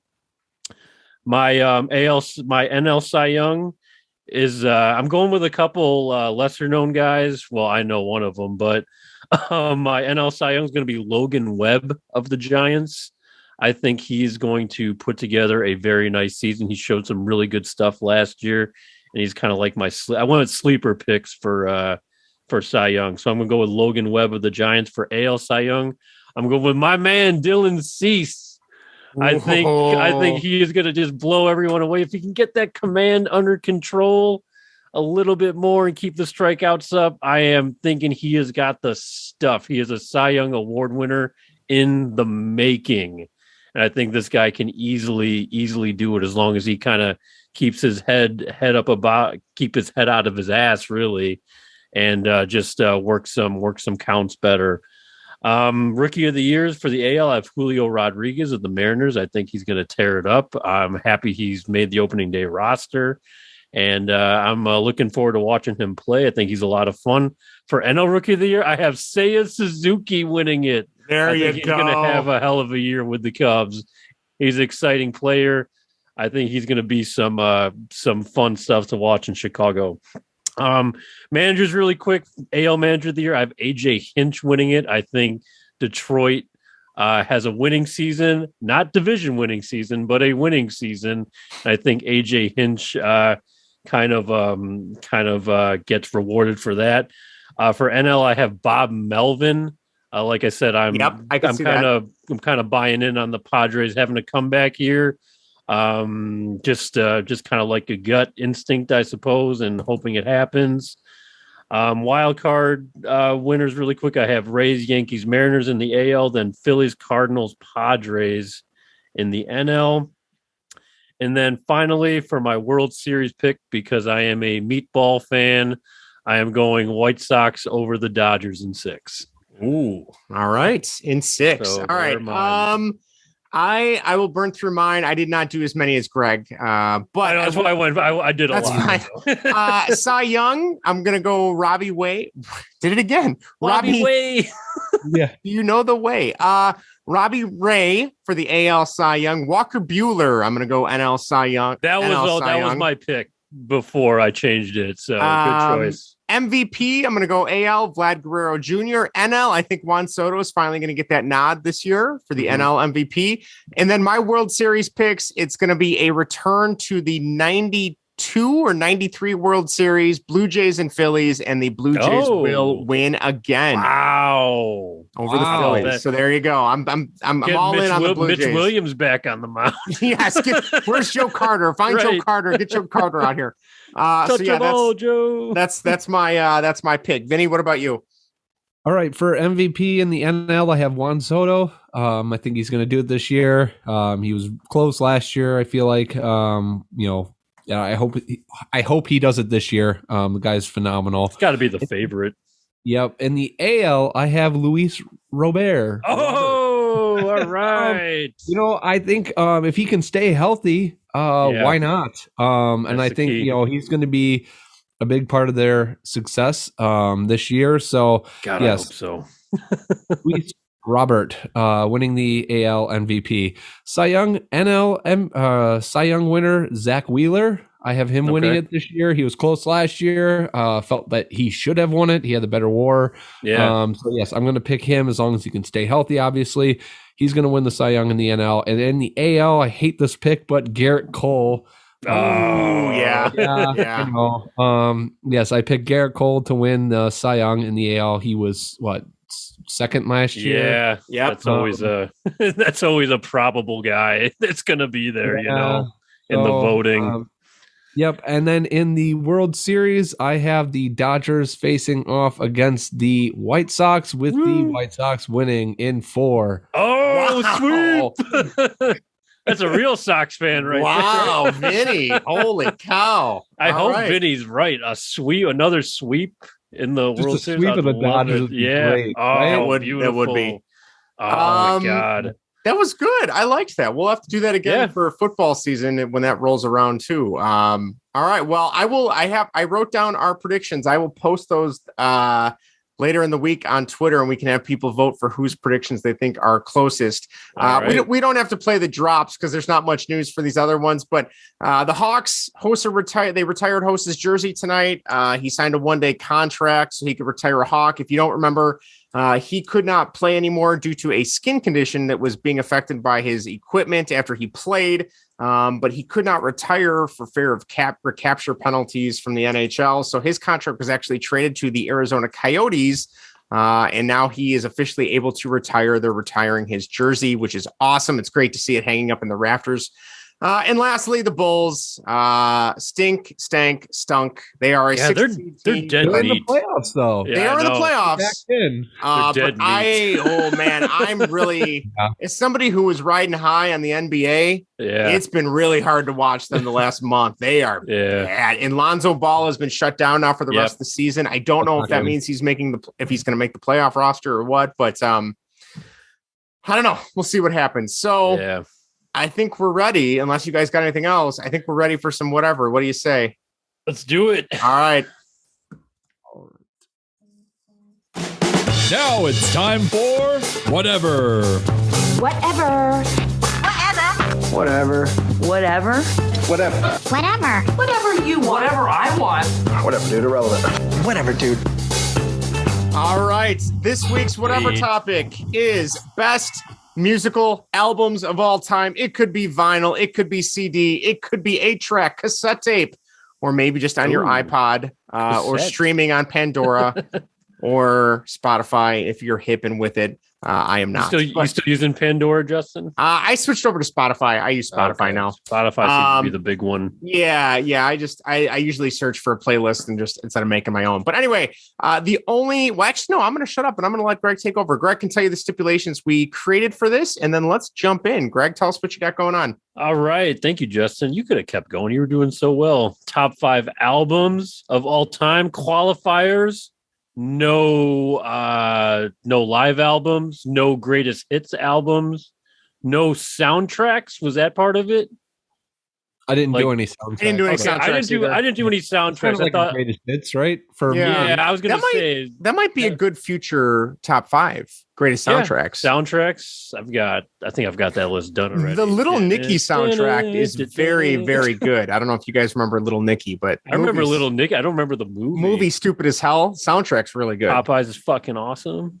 The Deftones are on that soundtrack. Anyway, I digress. Go ahead. Are they really? Okay. Yes, they are. So, I mean, everything's kind of, we didn't restrict it to a genre of music, which we thought originally.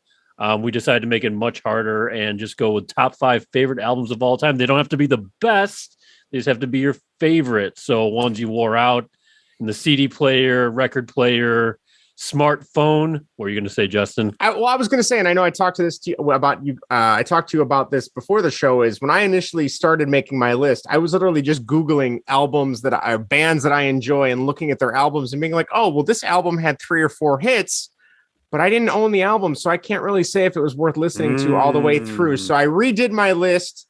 My wife eloquently puts, how can you... Erica said the same thing.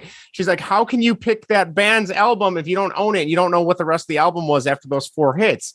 Which my rebuttal was, yeah, but half the album's really good, but technically I didn't own it. So I agree. So I all of mine are albums I owned. I'm just going to preface that. So there you go. All right. I did the same. I had the same kind of grounds right there. Yes. So since you have a brand shiny new list, Justin, you get to go first with your number 5. I still have to rank mine, but I'm going to do it as we go. So. All right. My number 5, let me find it here. My number 5 came out on October 1st, 1996. I was 9 years old, back in my glory days. This was the third album I had ever bought, behind Ace of Base and Chumbawamba, which sadly neither made my list. I will tell you that right now. And that is Matchbox 20's debut album, Yourself or Someone Like You. Oh, look at that. Great album. Just some of the hits, if you don't recall. Push, Long Day, 3 a.m., Real World, and Back to Good. That's literally half the album right there are released singles. Not the biggest Matchbox 20 fan anymore. I mean, I don't mind Rob Thomas. He's keeping busy, that's for sure. But I loved that first album. As a kid, I played that thing on repeat all the time. Just a lot of good stuff, a lot of variety between more the poppy rock music and then the more slower kind of chill vibes, pop music. So no, I'm all for Matchbox 20, and that is my number 5, Yourself or Someone Like You. Awesome. Good choice. Yeah. Vinny, you get to go next with your number 5. Right. Number 5 for me came out in 1999. This is Running with Scissors, Weird Al Yankovic. How did I know? Yeah. This is a fantastic album. My favorite. It has to be one of his best ever. He did the Star Wars parody to the American Pie song. This one I listened to nonstop. I still recall listening to it going to and from soccer practice, in the cars going to Rockford. Just a great CD, top to bottom. All the songs I could probably sing them if they were playing. I still know the words to the song. So, no, I'm not going to kill you guys doing that. But yeah, very good songs on there. Running with Scissors, Weird Al. Nice. There you go. All right. Like I said, I'm ranking these. I think Vinny's list is going to be awesome, by the way. He's always got great musical taste and good variety, too. Yes, he does. Not this time, guys. I'm going to say from here on out, don't get our hopes up. One genre. Oh, that's all right. That's all right. That's usually how I am anyway. But, so I'll rank them as I go. I got my list right here. So number 5 for me, I'm going to go with Back in Black by AC/DC. I discovered these guys. I think they came out in 1980, and I think it did. I discovered these. I didn't discover them, but I started listening to more of their music and more of a appreciation for it ever since I got off like the Now. That's what I call music albums or whatever. Which did not make my list because that is technically a greatest hits. But yeah, once I heard Back in Black and I started to wear more, black clothing. Not that I ever outgrew that really, but yeah, and also one of my favorite songs, AC/DC songs ever, is "You Shook Me All Night Long," which was also debuted on that album. Great song. So yeah, once I heard their style of music, it really really had a lot of fun with it, especially at a young age too. And I'm thinking I'm kind of like in a window here between like 6th grade and high school or something like that. So I know obviously that album was the 80s. Discovered that just kind of on my own, and been one of my favorites for sure. So Back in Black. Good choice. That was one of my honorable mentions. I will. Oh, there you go. I think we got a couple in our listener submissions too. We do. We will. We will get. Yeah, for sure. All right. God, this one I'm going back and forth if I want to substitute this one out, but I don't think I can. Can I? No, we're not going to do that. All right. My number 4 came out July 7th, 1998. I remember going to buy this album at, I think it was Kmart at the time when Kmarts were still around. I don't think they're around anymore. And that is Bare Naked Ladies Stunt. I was still obsessed with that band. One of my favorite bands of all time, probably top 3 bands, maybe of all time, top 4. Couple hits on there. I don't think they made your top 3, did they? Top 4. I think they were a 4th, maybe. I don't remember. It's changing. I was told by my wife today, she's like, I think you make your list because you want people to think you're cool instead of just what you really like. I'm like, what the hell does that mean? Jeez. I'm like, damn. But no. Water. Wet. Jenkowitz siblings are hitting me hard. But a couple of the hits from that album, 1 week, it's all been done. Those are the 2 main ones, but Call and Answer, Light Up My Room, and then the song Alcohol is just really out of the blue. It's this really fast, upbeat, fast tempo, crazy song.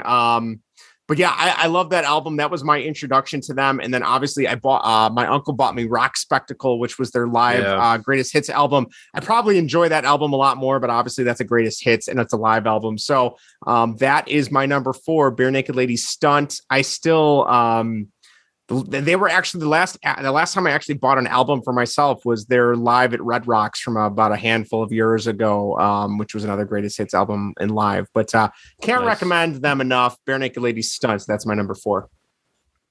Awesome. Nice. Good choice. Yeah. All right, Vinny. Yep. Actually, looking at my list, I changed this around a lot. And actually, it is not all the same going forward. So it is this last. There we go. Last minute changes. Yes, it is. This album came out in 1982. It is The Night Fly by Donald Fagen.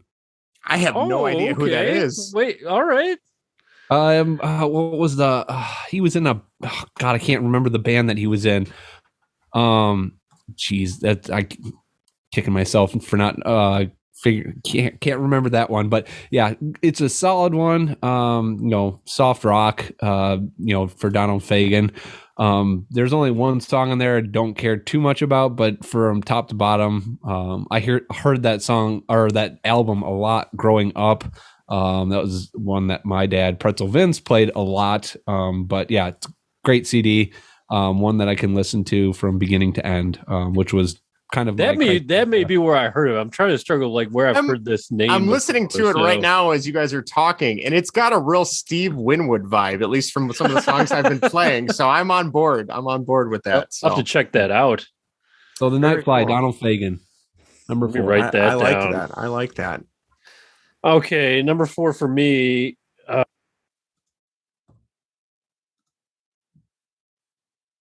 Oh, Greg, you're on mute. I know, muted. I was gonna say, it keeps doing that. It keeps doing that for whatever reason. I don't know. Ancient computer. Okay, number 4 for me. It's gonna be. I listened to this. I wore this CD out in 8th eighth grade or freshman year, I used to listen to it with my white trash girlfriend. I know, and definitely in freshman year. But that's the Eminem Show. Came out in 2002. Definitely my favorite Eminem album. Like I said, every track on that CD wore it out to death. I had my little Discman with me. I had that, and I just I probably listened to it in class too. But go ahead, Justin. But if somebody is not as in depth with Eminem as many others are, like I love My Name Is, I love The Real Slim Shady. What hits were on the Eminem Show that I would be familiar with? Well, some of my favorite songs on that, I don't know, like where they rank, like in Eminem's, discography or whatever. But Superman Without Me, and Say Goodbye to Hollywood were some of my favorite songs. Okay. And I thought the song, another good song by him was Stan. I always thought it was it's on Marshall Mathers LP, I think, this album before that, if I remember. So I always get that mixed up, which is also another great album. But yeah, I wore that album out to death. And I think that might have been my introduction to Eminem. As not a big fan of hip hop rap, but I definitely appreciated his lyrics a little more than I got more into those kings of rap a little bit. So, but yeah, listen to that CD to death. So couldn't be my list without it. So interesting. Yep. All right. I can't remember for my number 3. I think I told this story about I was so afraid to buy this album, and I specifically tried to seek out an edited version because I was afraid my parents would get mad if I bought the real version. I think I told this story. And this came out on June 12th, 2001, the summer before I went into freshman year of high school. And that is Blink-182's Take Off Your Pants and Jacket. Oh, yeah. That is an album. I was listening through my iTunes library to see what I had full albums of. And I was listening to it. I'm like, why is this all edited? Why are all the swears cut out? And I'm like, that's right. I bought the freaking edited version as a kid because I was afraid of having the real parental advisory sticker. But yeah, if you're not familiar with the album, First Date, Online Songs, Roller Coaster, The Rock Show, Anthem Part 2, Stay Together for the Kids. It is vintage Blink-182. Yeah. I love it. All great songs. That's the definition of one you could just throw on, and even if it's songs you don't know, they're going to be catchy. They're going to be poppy and punky. Yeah. And, that is definitely my number 3, Blink-182, Take Off Your Pants and Jackets. Good choice. Yeah. Real quickly, Donald Fagen was in Steely Dan. That was the band I could not okay. I do know Steely Dan. Yes. Okay. So number 3 for me was Americana, The Offspring. Oh, good choice. I used to listen to that all the time. Growing up, going, before soccer games and everything. That is just pure adrenaline. It's great. I'd listened to it yesterday, and I was like, man, every song on here is great. I thought I was going to put Conspiracy of One on my list, but that album was just fantastic. Drawing a blank on the songs that were on there. Oh boy. Well, Why Don't You Get a Job was on there. Yes. Pretty High Fly for a White Guy. Yes. The Kids Aren't All Right. Mm-hmm. But yeah, it was fantastic album. So yeah, Americana, The Offspring, number 3.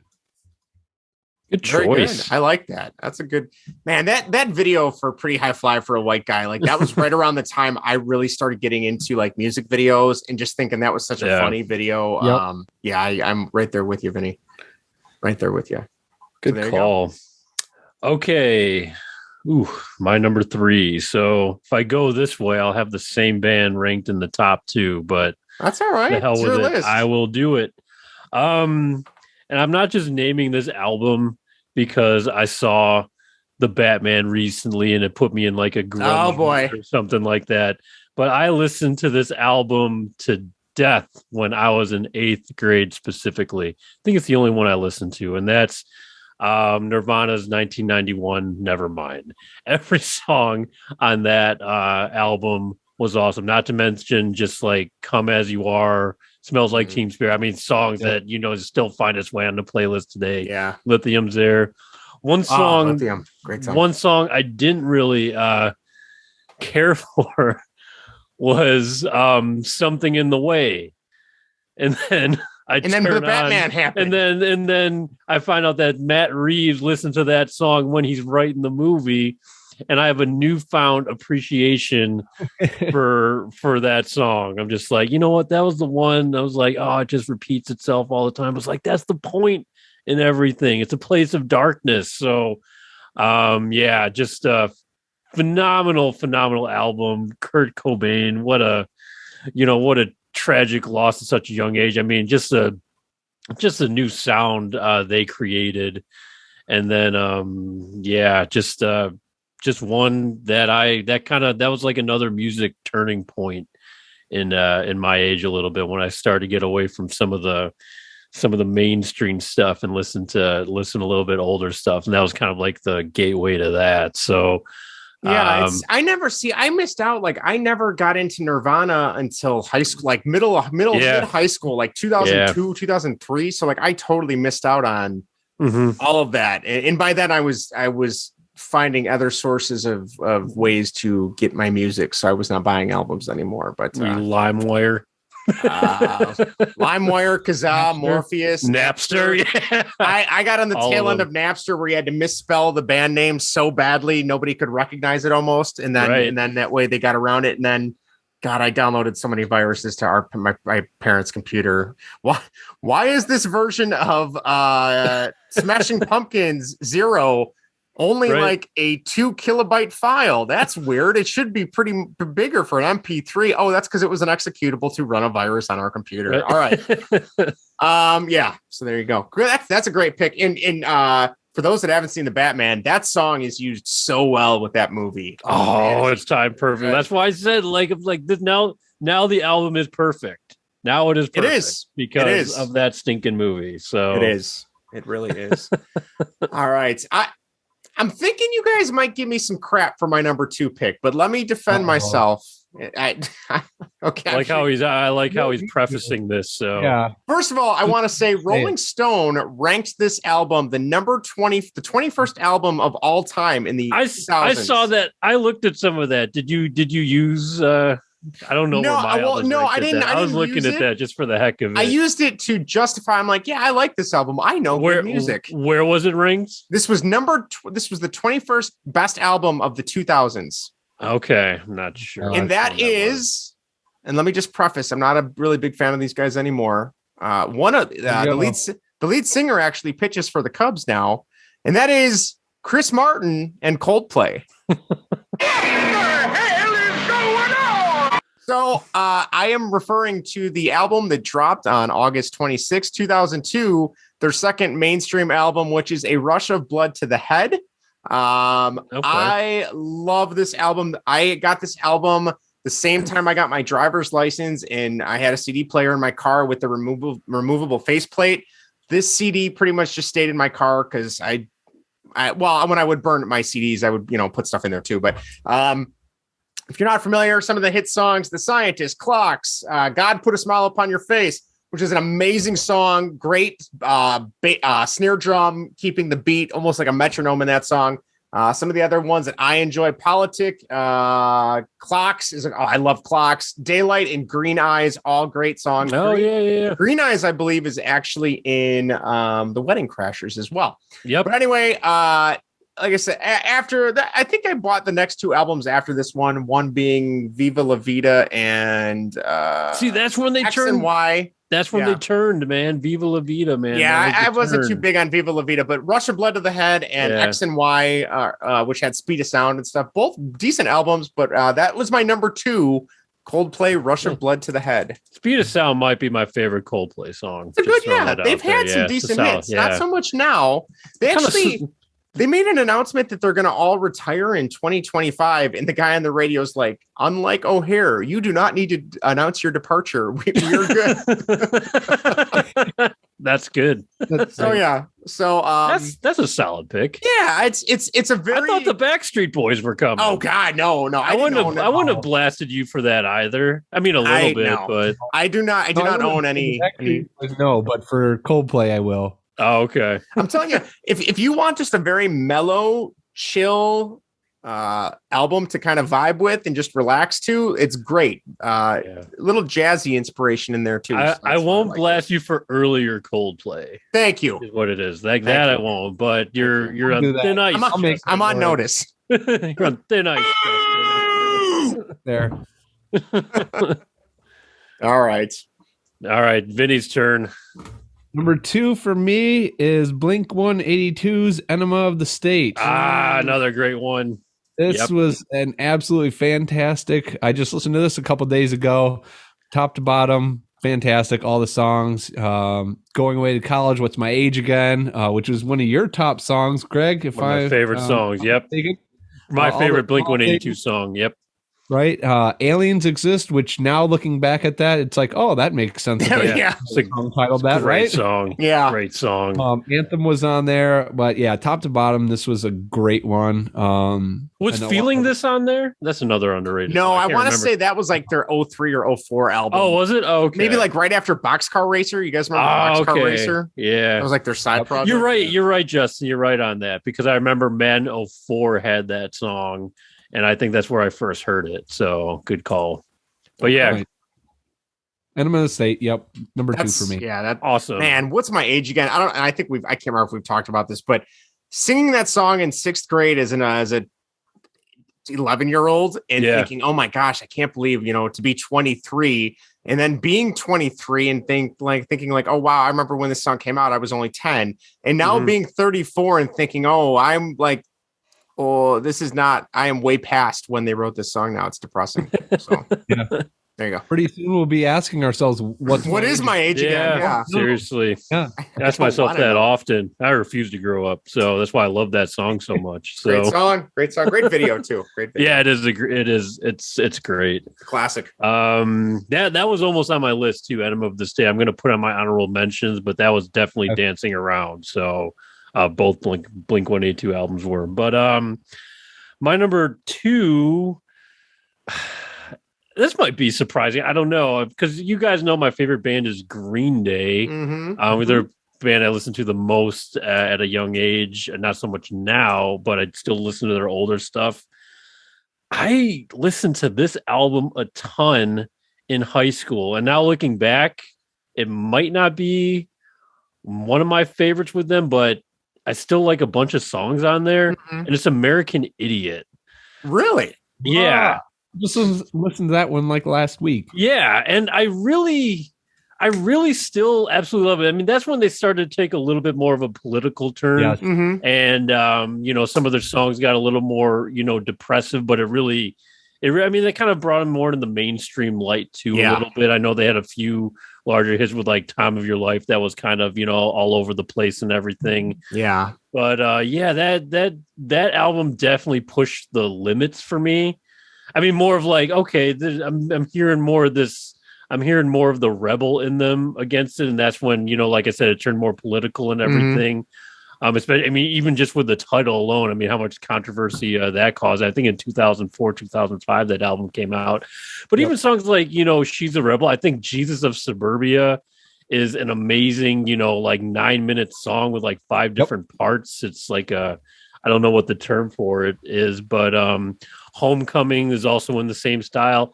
And then, what's the name? What's the 10th track on the song? Now I'm drawing a blank right here. I love the song though. I'll have to come back to you on that one. But there's no 10th. What's track. that? There's no 10th track on American Idiot. Yeah. Are you sure? I'm looking on Spotify right now. Well, because She's a Rebel was 8th, wasn't it? And because Gimme Novocaine was 13. I thought it had 13 tracks. 5. Because a lot of these songs were grouped together. Oh yeah, so technically, Are We the Waiting would be 5. So what? Are We the Waiting was 4. Okay, because that's tied in with Boulevard of Broken Dreams and Holiday mixed. Or tied in, and Are We the Waiting was tied in with St. Jimmy, technically. So the song I'm thinking of, I know this is great for radio right here, but Homecoming. Not Homecoming. I'm sorry, Letter Bomb, which was tied in with Extraordinary Girl. I thought Letter Bomb was the better half of that song. I forgot those songs were like tied into one another. So on the original CD, those were each individual tracks. Yeah. But I guess on streaming it's not. So yeah, one album I'll go back to a lot always too, and I appreciate more of the composition of it more than I do about them taking the political approach and then that kind of continuing on in their music now when it was previously just kind of like fun, immature punk rock sort of style. Yep. So, but yeah, American Idiot #2. I mean, still listen to a ton back then. Still listen to it today. So very nice. Great one. Pick. I was waiting for a Green Day album to pop up on your list, right? Yeah. Yeah, that was like the first like rock opera that he did. Yes, thank you. Yeah, that's a great story. Listening to it. I just listened to it last week, like I said, and I agree. All the songs, I love how everything kind of meshes together. You can literally put it in. I think the only song that really doesn't go is American Idiot. American Idiot, yeah, just kind of the first one, but again, it's rock opera, so that that's the introduction to it, and then everything else just kind of flows together, and that's why they're able to on streaming is put all these songs together. Greg, that's a great pick. Yeah, I love that one. All right. We reached the ones? Yep. Yes, we have reached the ones. All right. I'm just trying to iron out some honorable mentions for myself here. But my number one, I love this band. I actually got an email from some band website tracker thing that I must have signed up for concerts that they are going to be playing in Streator, Illinois at the kickoff to 4th of July festival an hour and a half from here. Is this band and Fastball. So part of me wants to go see them. If you guys remember Fastball, I remember buying this album. My last car, my Rogue, still had a CD player in it, and I still had my thing of CDs, and this was one that was still in regular rotation, even as a 30-something before I bought my Mazda. And that is Everclear, came out in October 7th, 1997. So Much for the Afterglow. I don't know if you guys are familiar with this album. Oh, my God. I love this album so much. Some of the hits, I Will Buy You a New Life and Father of Mine are on that. That's where those songs came from. But holy cow, this is one album I will put on and listen straight through. I will not skip any tracks. Starts off with So Much for the Afterglow, which is this crazy upbeat, fast, like rocking song. And then you got Everything to Everyone, which is a little bit slower. And then you got Normal Like You, which amps back up. And then you got I Will Buy You a New Life, which goes back down. And Amphetamine, White Men in Black Suits is an amazing song. Sunflowers is another great song. But it's just a really good balance. It ebbs and flows between really, really hard rock and then more low-key mellow stuff, which is really my jam. Art Alexis is one of my favorite singers. And they've had other good albums. I haven't really bought any of their full albums after this one. This was one too. I remember it had one of those like paper sleeve covers over the album itself. I don't know why. And I hate those things. I hate when Blu-rays and DVDs do that. I always throw those things away. I don't know if you guys are you serious? You throw that away? No, it's part of the physical. No, I don't want that garbage. How dare you? It's like they're asking me like, here, I don't want to throw this away. You throw it away.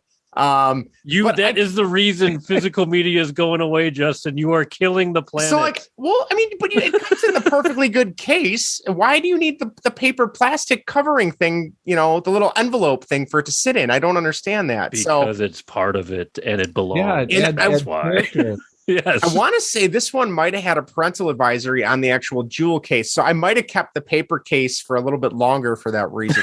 Just for longer, not I don't know why. I've had this conversation with my parents. They would not have cared if I listened to music that had swears in it. So this was Justin's anxious and anxiety ridden issue. But if you are Justin, I'm just gonna say that I'm looking at the CD lineup on Spotify. I do not see any E for explicit on any of the songs. So well, then maybe I'm misremembering. Really? Never mind. Yeah. Well, explicit then is different from explicit That's now. True. I guess. I think what it could be. I want to say White Men in Black Suits has one F-bomb in it, but it's not really explicit. But yeah, no, such a good album. I highly recommend it. Anybody who likes 90s rock and 90s alternative, it was really, really a good album. Very, very good balance. So that is my number one, Everclear. So much for the Afterglow. Very nice. Have a listen. Very nice. Definitely. I know my recommendations are usually pretty shitty, but this is one I can 100% get behind. All right, we'll take your word for it, Justin. All right. It's got the Justin guarantee. That's different than the Justin recommendation. The recommendation you might want to ignore that, but the guarantee is a little bit different. So same Zelensky guarantee. Yes. It's like the guarantee. I make American car parts for the American working man because that's who I am. That's who I care about. Is someone recording this? Yeah, right? All right. That's the same guarantee Sony gave me when I bought my PS5. Hopefully it's better than that, but yeah, not so good. Oh man. All right. Vinny, number one favorite album. Here we go. I'm curious if this is going to be Greg's number one, but this is Green Day's Dookie. Very interesting. Explicit CD I owned. Like you, Justin, I hid the CD so my parents would never find it. Although I remember one night my dad was like, "Hey, you should put that CD that I got you in the CD." No. And so like I put it in there. I was like, "Dad, I got to tell you something." I'm like, "This has swear words in it. It's got the explicit thing." And I knew that it did because someone else had owned it previously. And he goes, "Oh, I don't care about this. Just don't tell your mother." I was like, "Okay." That's awesome. So yeah, I absolutely love that CD. Just listened to it yesterday, going to and from work. But yeah, top to bottom, nice. Great songs on there. Welcome to Paradise, Basket Case. Was it? I think Sassafras Roots is on there. I love that song. It's one of my favorite songs ever. Is she on there? Yeah, she's on there. That is not a song I was really familiar with until recently, but that is such a good freaking song. It's amazing. Oh my god. Song. Yeah, long views on there. It's amazing live too. That is a great album. Great album. I wish I didn't own that one, but I don't know how. I missed out on Green Day until like high school. That was another one I missed out until high school. I totally missed out on all that. So those are my jam. Just great album. When I Come Around's on there as well. That's the only one I knew because that was on like top 40. Stuff. Like that was one of their bigger hits. Yeah, which is still one of my favorite songs of theirs. So yeah, it was one of their cleaner songs too. So lyric wise, so there you go. Nice choice, Vinny. This might surprise you actually. My number one is actually Vinny got it right. It's Dookie. 1994, probably an easy call for him. For all, I mean, the songs Vinny mentioned are the exact same songs I wrote down, including Sassafras, which is not one of the more popular ones, but that I was that song in high school. Like that song was me, and it could still be me. You could still make an argument for today, but applying myself to wasting time was always I thought was going to be my first tattoo. Like I thought like that was me. Like that's what I applied myself to. Nothing constructive whatsoever. But the album was immature. It was rebellious. It was catchy. Trey Cool is a fantastic drummer and doesn't get the recognition. I mean, just for the music they write, that punk tone they write. I mean, that album is just so much fun. I'll listen to it so often. Just for, well-written songs, but nothing, they're not, music has so much like deep meaning and everything. And you could analyze this, you could analyze that. And these songs are just like, you just take them at face value. They're there for you. They are what you get. And you don't really have to, you don't have to worry about it. You just sit back and enjoy, and you just kind of rock out to it a little bit. And that album I loved as a kid. Still have it. I think I actually, because I got my sister Tiffany into Green Day a lot, even though she claims I didn't. She said she claimed it on, even though I'm pretty sure she has a lot of my old albums too, which is fine because she's even more into them. You could argue that she's even more into them than I ever was, but I doubt it. But yeah, but I think that's where it all kind of kicked off for me for sure. And then from then on, they became my favorite band. Still are my favorite band without question for their 90s music, starting with Dookie right on top right there. So good stuff. Yep. Awesome. Nice. Greg, I'm glad you said Sassafras Roots instead of Longview is more of you. Well, we can save that for an admission or profession or something like that. We'll see. So, good stuff. Good stuff. All right. Listener submissions. We got a ton of them. Should we burn? Yeah. Quick? And then if, I don't know, I got a few. And then after that, if you guys want to do honorable mentions real quick, I got a few. Okay. What do you want? Do you want to do honorable? I don't care. We can do listener submissions first. Well, yeah.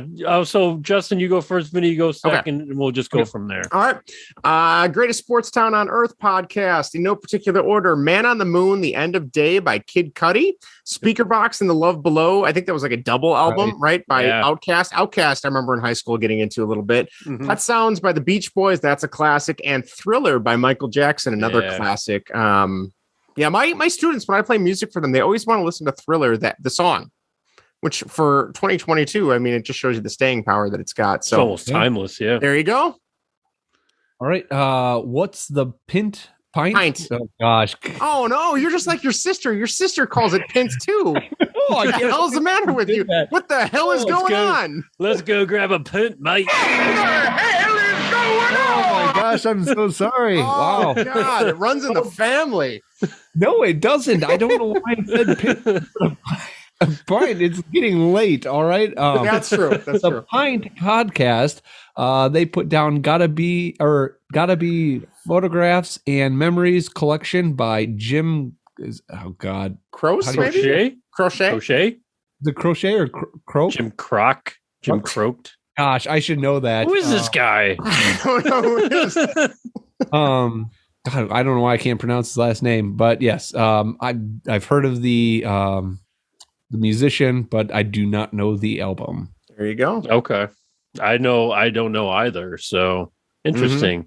What's the pint has to chime in and let us know. So we're okay. I'm not letting you. You guys know Don't Mess Around with Jim, right? That song. What is it? No. Superman, or you don't you don't pull on Superman's cape, you don't spit in the wind. You don't mess around with Jim? No? Ooh, I have to hear it. No. So it's not ringing a bell. With Jim. You'll know the song and you'll be like, oh, yeah, I remember that guy. Okay. All right. Okay. Interesting. The Rook Bad Leroy Brown was another one of his. Sorry. What was? Bad Leroy Brown. Oh, that's okay. Now I know. Right. Now I know what you're talking about. Now I know what you're talking about. So. The Rook on Twitter. The Killers, big Killers fan. Hot Fuzz or Samstown? Yeah. Solid albums right there. I prefer Hot Fuzz myself, but another vote for Speaker Box, The Love Below by Outkast from Ladarius Brown on Twitter. Thank you, Ladarius. Nice. Jack Lugo chimes in. He's got from 5 to 1. He's got 5, The Wall, Pink Floyd. Number 4, Led Zeppelin 2. Number 3, Abbey Road, The Beatles. Number 2, Exile on Main Street, The Rolling Stones. And number 1, The Beatles' White Album. Solid list. Yeah, Jack is just like the king of everything. he just got chimes his in with stuff like together. This professional adult list, and that just blows everyone away. So You're right. Yeah, I'm not the same level of Bond fan. Can't compete with that. So, Rose writes in Supertramp, Breakfast in America, Queen, A Night at the Opera, Eagles, Hotel California. Solid. All right. Brian wrote in. He said, Mad Caddies, Keep It Going. I honestly I feel bad. I don't know any of these guys.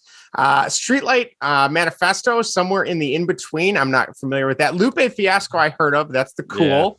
Yeah. The Beatles, Abbey Road, and Nirvana, Nevermind. So, Brian, I am aware of your last 3. So thank you, Brian. I think Mad Caddies and Streetlight Manifesto are ska bands, if I'm not. Well, I know Streetlight Manifesto is, but I think could get down with some ska. Band. Brian's pretty big into ska, but yeah, somewhere in between, solid one. I like that one as well. All right. Cool. Very cool. Am I up? You're Yep. up. All right. It's the Pint siblings here. Go ahead, Vinny. Here we go. Erica chimes in with Eminem, the Eminem Show. Nice. Panic at the Disco, A Fever You Can't Sweat Out. Yep. Backstreet Boys, Backstreet's Back. Blink 182, Enema of the State. Fallout Boy, From Under the Cork Tree. Mm-hmm. Honorable mentions, Eminem Encore, Arctic Monkeys, Whatever People Say I Am. That's what I'm not. Oh, God, I'm pulling a Justin here. Limp Biscuit, Chocolate, Starfish, and the hot dog flavored water. Man, this writing is really small. I need glasses. Sorry, I'm like my problem right is here. I don't like it when it runs onto multiple pages, so I just keep shrinking it so it's on one page, and then I forget you guys can't see it. So my apologies for that one. Yeah, Limp Bizkit. I can't get down with that one. I love the Arctic Monkeys. Yeah, I do love the Arctic Monkeys are solid too. Yeah, Pretzel Vince writes in. Beatles, Sgt. Pepper. All right, I'm doing my old man squint right here. Pat Metheny, Secret Storm. You know that one, Vinny? Nope. Okay. I'm sure if I heard it, I would. Pink Floyd, Dark Side of the Moon. That's a big. Or Dark Side of the Mode. Is that a different one? Sorry, I think I was typing the and copy and paste them. Oopsie. Oh, it's the Moops. No problem. Elton John, Goodbye, Yellow Brick Road, Jethro Tull, Aqualung, honorable mentions, Jimi Hendrix, Are You Experienced, Fleetwood Mac. Yeah, Fleetwood Mac, good shout there. Keith Jarrett, what is that? The Colne concert? Colne concert? Yeah. I don't know if I know I'm that not familiar with that one. Herbie Hancock, Headhunters, Weather Report, Heavy Weather. All right. Interesting bands right there. Our good friend on Twitter, Shayla, wrote in. She said, I'm going to go with the first one I thought of, which was Boston by Boston. Every song is perfection. I do have an appreciation for Boston, so I can get down with Shayla on that and one. She was just sending us some of what was the band? Finger 11. Oh my God. Yeah, Finger 11. And I told her I had heard the song Paralyzer, and I'm like, she's like, no, that is not the song to listen to. Don't listen to that crap. So there you go. I still got to listen to some of their stuff. Yes, I do too. I do too. Yep. Okay, Dr. Mantis Toboggan chimes in on the text line. Number 5, Kanye West, College Dropout. Good one. Number 4, Vampire Weekend.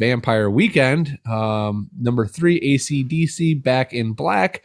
Number 2, Red Hot Chili Peppers, Stadium Arcadium. And number 1, Dave Matthews Band, Crash. That's also a good pick. That's a great. Nice. I'm really thinking we might need to go see them at Alpine Valley this summer, guys. They're going to be there. Okay. So there you go. Is it my turn or your turn, Greg? I don't know. Oh, it's your turn. Sorry. I think it's my turn. Who we at? We're at Zach right now. AFI, very proud of you. Siberian Meat Grinder, Metal, Bear Stomp, Call Me Bronco, Beating a Dead Bronco, Kings of Nothing, Fight Songs, Napalm, Death, Enemies of Music, Business. I am unfamiliar with most of this, I gotta admit. Yes. So I do like his honorable mentions, Magruder Grind. I don't know. Oh, I didn't even see those there. Yeah. But I love the name. Magruder Grind. It's got a nice ring to it. And then Phobia, 22 Random Acts of Violence. All right. Zach listens to very is this like death metal? I think it is. And in his post he had talked about what some of them did and what they were, and I know he's mentioned them to me a few times. So yes. I do like AFI. I have listened to AFI before. They're I know that's the only one I knew of. So yeah, Miss Murder and stuff like that. I'm gonna have to check this out a little bit more. I listened to Siberian Meat Grinder, and man, that really amped me up when I was. Did it really? Oh yeah! Holy cow! Yeah, all right. I'll have to give it a look. Pretty intense. Has that come up on the podcast before? Yes, I think Zach brought it up for favorite songs. He brought it up before. Okay. Favorite song or favorite bands? One of the two. Sounds familiar. Okay. Yes, all right. he did mention some of these. Mike wrote in, he said Beastie Boys, License to Ill. Yes, that is not an album I owned, but I looked back to see what hits were on there. Oh my God, that's such a good album. Guns N' Roses, Appetite for Destruction, Metallica, the Black Album, Eminem, Marshall Mathers EP. He also said he's a big fan of the Top Gun soundtrack, and then a few honorable mentions, Aerosmith, Get a Grip, Tim McGraw Everywhere and NWA Street Outta Compton. I would argue that's probably the first time Tim McGraw and NWA have ever been in the first sentence ever. Yeah, look at that variety right there. I do appreciate the variety. Justin, that wasn't the same sentence. I mean, same list. Same list. Thank you. Thank you. A very diverse list. It is. Top Gun soundtrack. Look at that little bit of Kenny Loggins. Who did the score for that movie? Vinny, you're the score guy. Do you know? No, I can't remember. Hans Zimmer. No, I don't know. I'm not a big Top Gun guy, so I'm not. I saw the trailer for the new one too. Again, I know Scott McAwee is. So we got to get a Top Gun update. My parents they're out this week to watch Maddie. He must have watched the trailer at least 2 to 3 times since they've been at. Wow. So he's full blown, ready. Hook, line, and sinker. He's ready for Top Gun 2 Mavericks Back, Jack, or whatever the hell they're calling it. I don't know, but he's ready. He's pumped. All right. Pumped. I don't know who he's going to see it with, but he's pumped to see it. He's going solo. He's going like us to the Babbe. He's going by himself. There's an enjoyment to going solo that I now appreciate. There is. I don't know. There is. Yeah. So all right. Who's next? Vinny's up. All right, I'm next. But quickly, the composers are guys I've never heard of: Harold Faltermeyer. Nope. Faltermeyer and I can't even pronounce it. Giorgio Moroder. Giorgio Moroder. Mor. No. Okay, works for me. Isn't Carl Mordor the bad guy in Doctor Strange? That's the only one I know. Sure. So, yeah, played by I don't even know how to say the actor's name, but yeah, I think we're really good at pronouncing names here. Yeah, I know. Not a name pod. And just words. Dollars here. Yeah. Okay, Josh chimes in. Bruce Springsteen, The Wild, The Innocent, and the E Street Shuffle. Is that it's all one album. I was not familiar with that one. Bruce Springsteen, Born in the USA is a great album as well. Is it Greg? Go ahead. Well, you can read your mom's. You want me to read my mom's? I'll read my wife's. Yeah. All right. My mom wrote in. She said, "Please, nobody laugh." 5, the Chicago Transit Authority, Chicago 1. Oh, sorry. She told me today. She goes, "Did you know Chicago was originally called the Chicago Transit Authority after the CTA before they changed their name to just Chicago?" I did not know that. So I didn't know that. That's for real. Yeah, I think I knew that. I did not know. So, yeah. She also said AC/DC Back in Black, nice. Revolver by the Beatles, Headquarters by the Monkees, and Pisces, Aquarius, Capricorn, and Jones Limited, the Monkees. She's excited. She's going to see, is it not Peter Tork? Mickey Dolenz? Is he the last monkey that's still alive? She's going to see him in over the summer. Honorable mentions by her: Beach Boys, Pet Sounds, Fleetwood Mac, Rumors, and Rubber Soul by the Beatles. Solid list for sure. There you go. And then this is last but not least, we have Ashley writes in the Eminem Show, Stripped by Christina Aguilera. Those are the ones I can think of off the top of my head. There we go. There you go. That's it. All right. So I know Carrie Underwood made it to her. She loves Carrie Underwood. So does she? I don't know why that didn't make sense. I don't know. So I know like 2 songs by Carrie Underwood, and one of them Sunday night, waiting all day for Sunday night football. So. Fair enough. And like Jesus take the steering wheel or something like that, or Jesus take the wheel, something like that. Yeah, but he never drove, so I don't know if that's a good idea either. All right. Hey-oh, all right. Yeah, you don't want that, do you?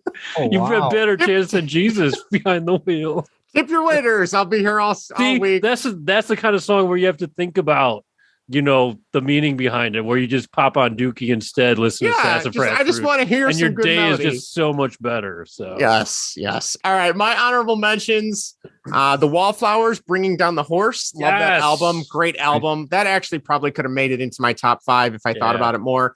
Another one that I bought. Those guys in their 50s now. I know, it's really depressing. Thanks, Greg. Sorry.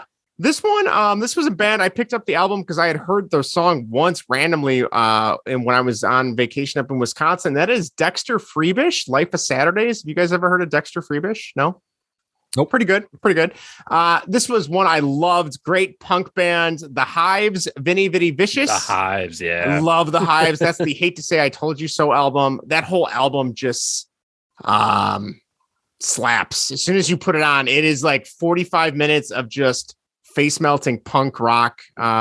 Maybe it's not punk. I don't know what it is. But and then lastly for me, I remember one of my friends bought this album over in 8th grade, and I immediately burned it because it was incredible. And that is "Battle of Los Angeles" by Rage Against the Machine, which I know. Oh, okay, yeah. I have a soft spot for Rage Against the Machine. Love Tom Morello is an amazing guitarist. So Zach De La Rocha is not bad. But what's that? You know, he's a Cubs fan. He's a big Cubs fan. Yeah, big Cubs fan. I had no idea. He's also in Mensa, I believe, as well, which is like the Association for Geniuses. He's a really smart dude. So I love comic book guys in that too. Somebody was messing with him on Twitter talking about some political stance he took. And they're like, yeah, I don't want to hear, what some bullshit musician. I want to hear what geniuses that have college degrees have to say. And he's like, well, I did go to an Ivy League school and graduated at the top of my class, but whatever, that's fine. I'm just a musician now. That's fine. So, all right, Vinny, what about your honorable mentions? I have Crash, Dave Matthews Band, the Love Below Speaker Box by Outkast, Blue by Third Eye Blind, Led Zeppelin's Led Zeppelin 1. Let's see here. And then Prolonging the Magic, or two more. Prolonging the Magic by Cake, and Indestructible by Rancid, which could have made my top 5 list, but it did get unfortunately bumped. Nice. Very nice. Good stuff. For me, you guys brought them up earlier, the two Blink 182 albums, Enema of the State and Take Off Your Pants and Jacket. Two phenomenal Blink 182 albums. Hotel California was another good one, and whatever the album Already Gone was on by the Eagles, that was one of their early Bernie Leadon ones, and also one that just kind of got a late submission, but Dizzy Up Girl by the Goo Goo Dolls. Oh yeah, that is phenomenal songs. I'm a big fan of I think Vinny, you brought up the song Broadway. Yes, I believe that's on that album a couple weeks ago. And then Black Balloon's one of my Black favorite Balloon's great. I love songs of all time. Is that's the album that has Slide on it, right? Yeah, that's like I love that song. That's a great song, if I'm not mistaken. So great song, yeah. All right, yeah, great albums. We've made it. That's it. We did. That's it. All right. Well, thank you guys all for listening. I made a nice little chart, so we're going to post the top 5s later this week as well and see who thinks we have the best taste in music and who thinks we have the worst. I'm going to go with whatever idiot put Coldplay on his list is probably going to get a bunch of crap on Twitter. So it's a good thing it wasn't me. There's a lot of Chris Martin fans. Yeah, I'm not talking about the pitcher or the pitcher either. The pitcher who he got into the game. He got into the game today. A couple runs today, didn't he? Yeah. What the hell's he doing? Knock that shit off. Sucks. Guy. So there you go. We'll see what we got stored for next week. Next week is technically the 1-year anniversary of when the podcast launched. So we are going to do a little bit of a throwback. We're going to review what we talked about, namely the Snyder Cuts, which I don't know. After seeing the Batman, I don't know if we want to give Snyder Cut any more airtime than we already have. But Fine by me. I haven't watched a single minute of it. Yeah. Oh, we gotta get Vinny that HBO Max thing so he can get his review. So, can like a podcast? Can he just watch 4 it? Hours sitting around. Can he watch it at like double speed so that it's only a 2-hour movie? I think he's gotten all the information he needs. Really, I think so. Yeah, I just can't wait for Vinny. I can't wait for Vinny to watch the new Batman so we can talk about that. Oh, do an episode on that. But I love when we do music, whatever. It makes me so happy because I love diving into deep music talk. So hope you guys enjoyed it. Hope those that are listening enjoyed it. Greg, you got anything else you want to share? I do not actually. Go White Sox tomorrow versus Detroit. I'll be, I forget, was it 3:10 game time? So I'll probably be listening and then watching. Awesome. If you are a baseball fan, check out Greg's recent episode. He did a special edition podcast where he went through and guessed or estimated his lineups and pitching rotations for all 30 Major League Baseball teams. And I will be grading myself on them too. So I'm going to go back, look at the box scores and see what I got. I did well on some. I did very poor on others. So we'll see. So that's been getting a lot of traction online. People tweeting back and responding to your lineups that you've been posting. So definitely check that out. Vinny, you got anything else for us? Or are you done? Yeah, I was going to say the competitive round B draft pick that was traded. It comes between the second and third rounds of. Oh, okay. So did not know that. Well, very good to know. Yep. Excellent. All right. Well, that ends episode 50. Next week we'll be back for 51 and our 1-year anniversary of Baseball and Whatever. Holy cow! We haven't gotten tired of doing this. We haven't crashed and burned yet. Thank you all for listening. We will be back for more tomfoolery, fun, and shenanigans next week on Baseball and Whatever. Have a good night, everybody. Take care.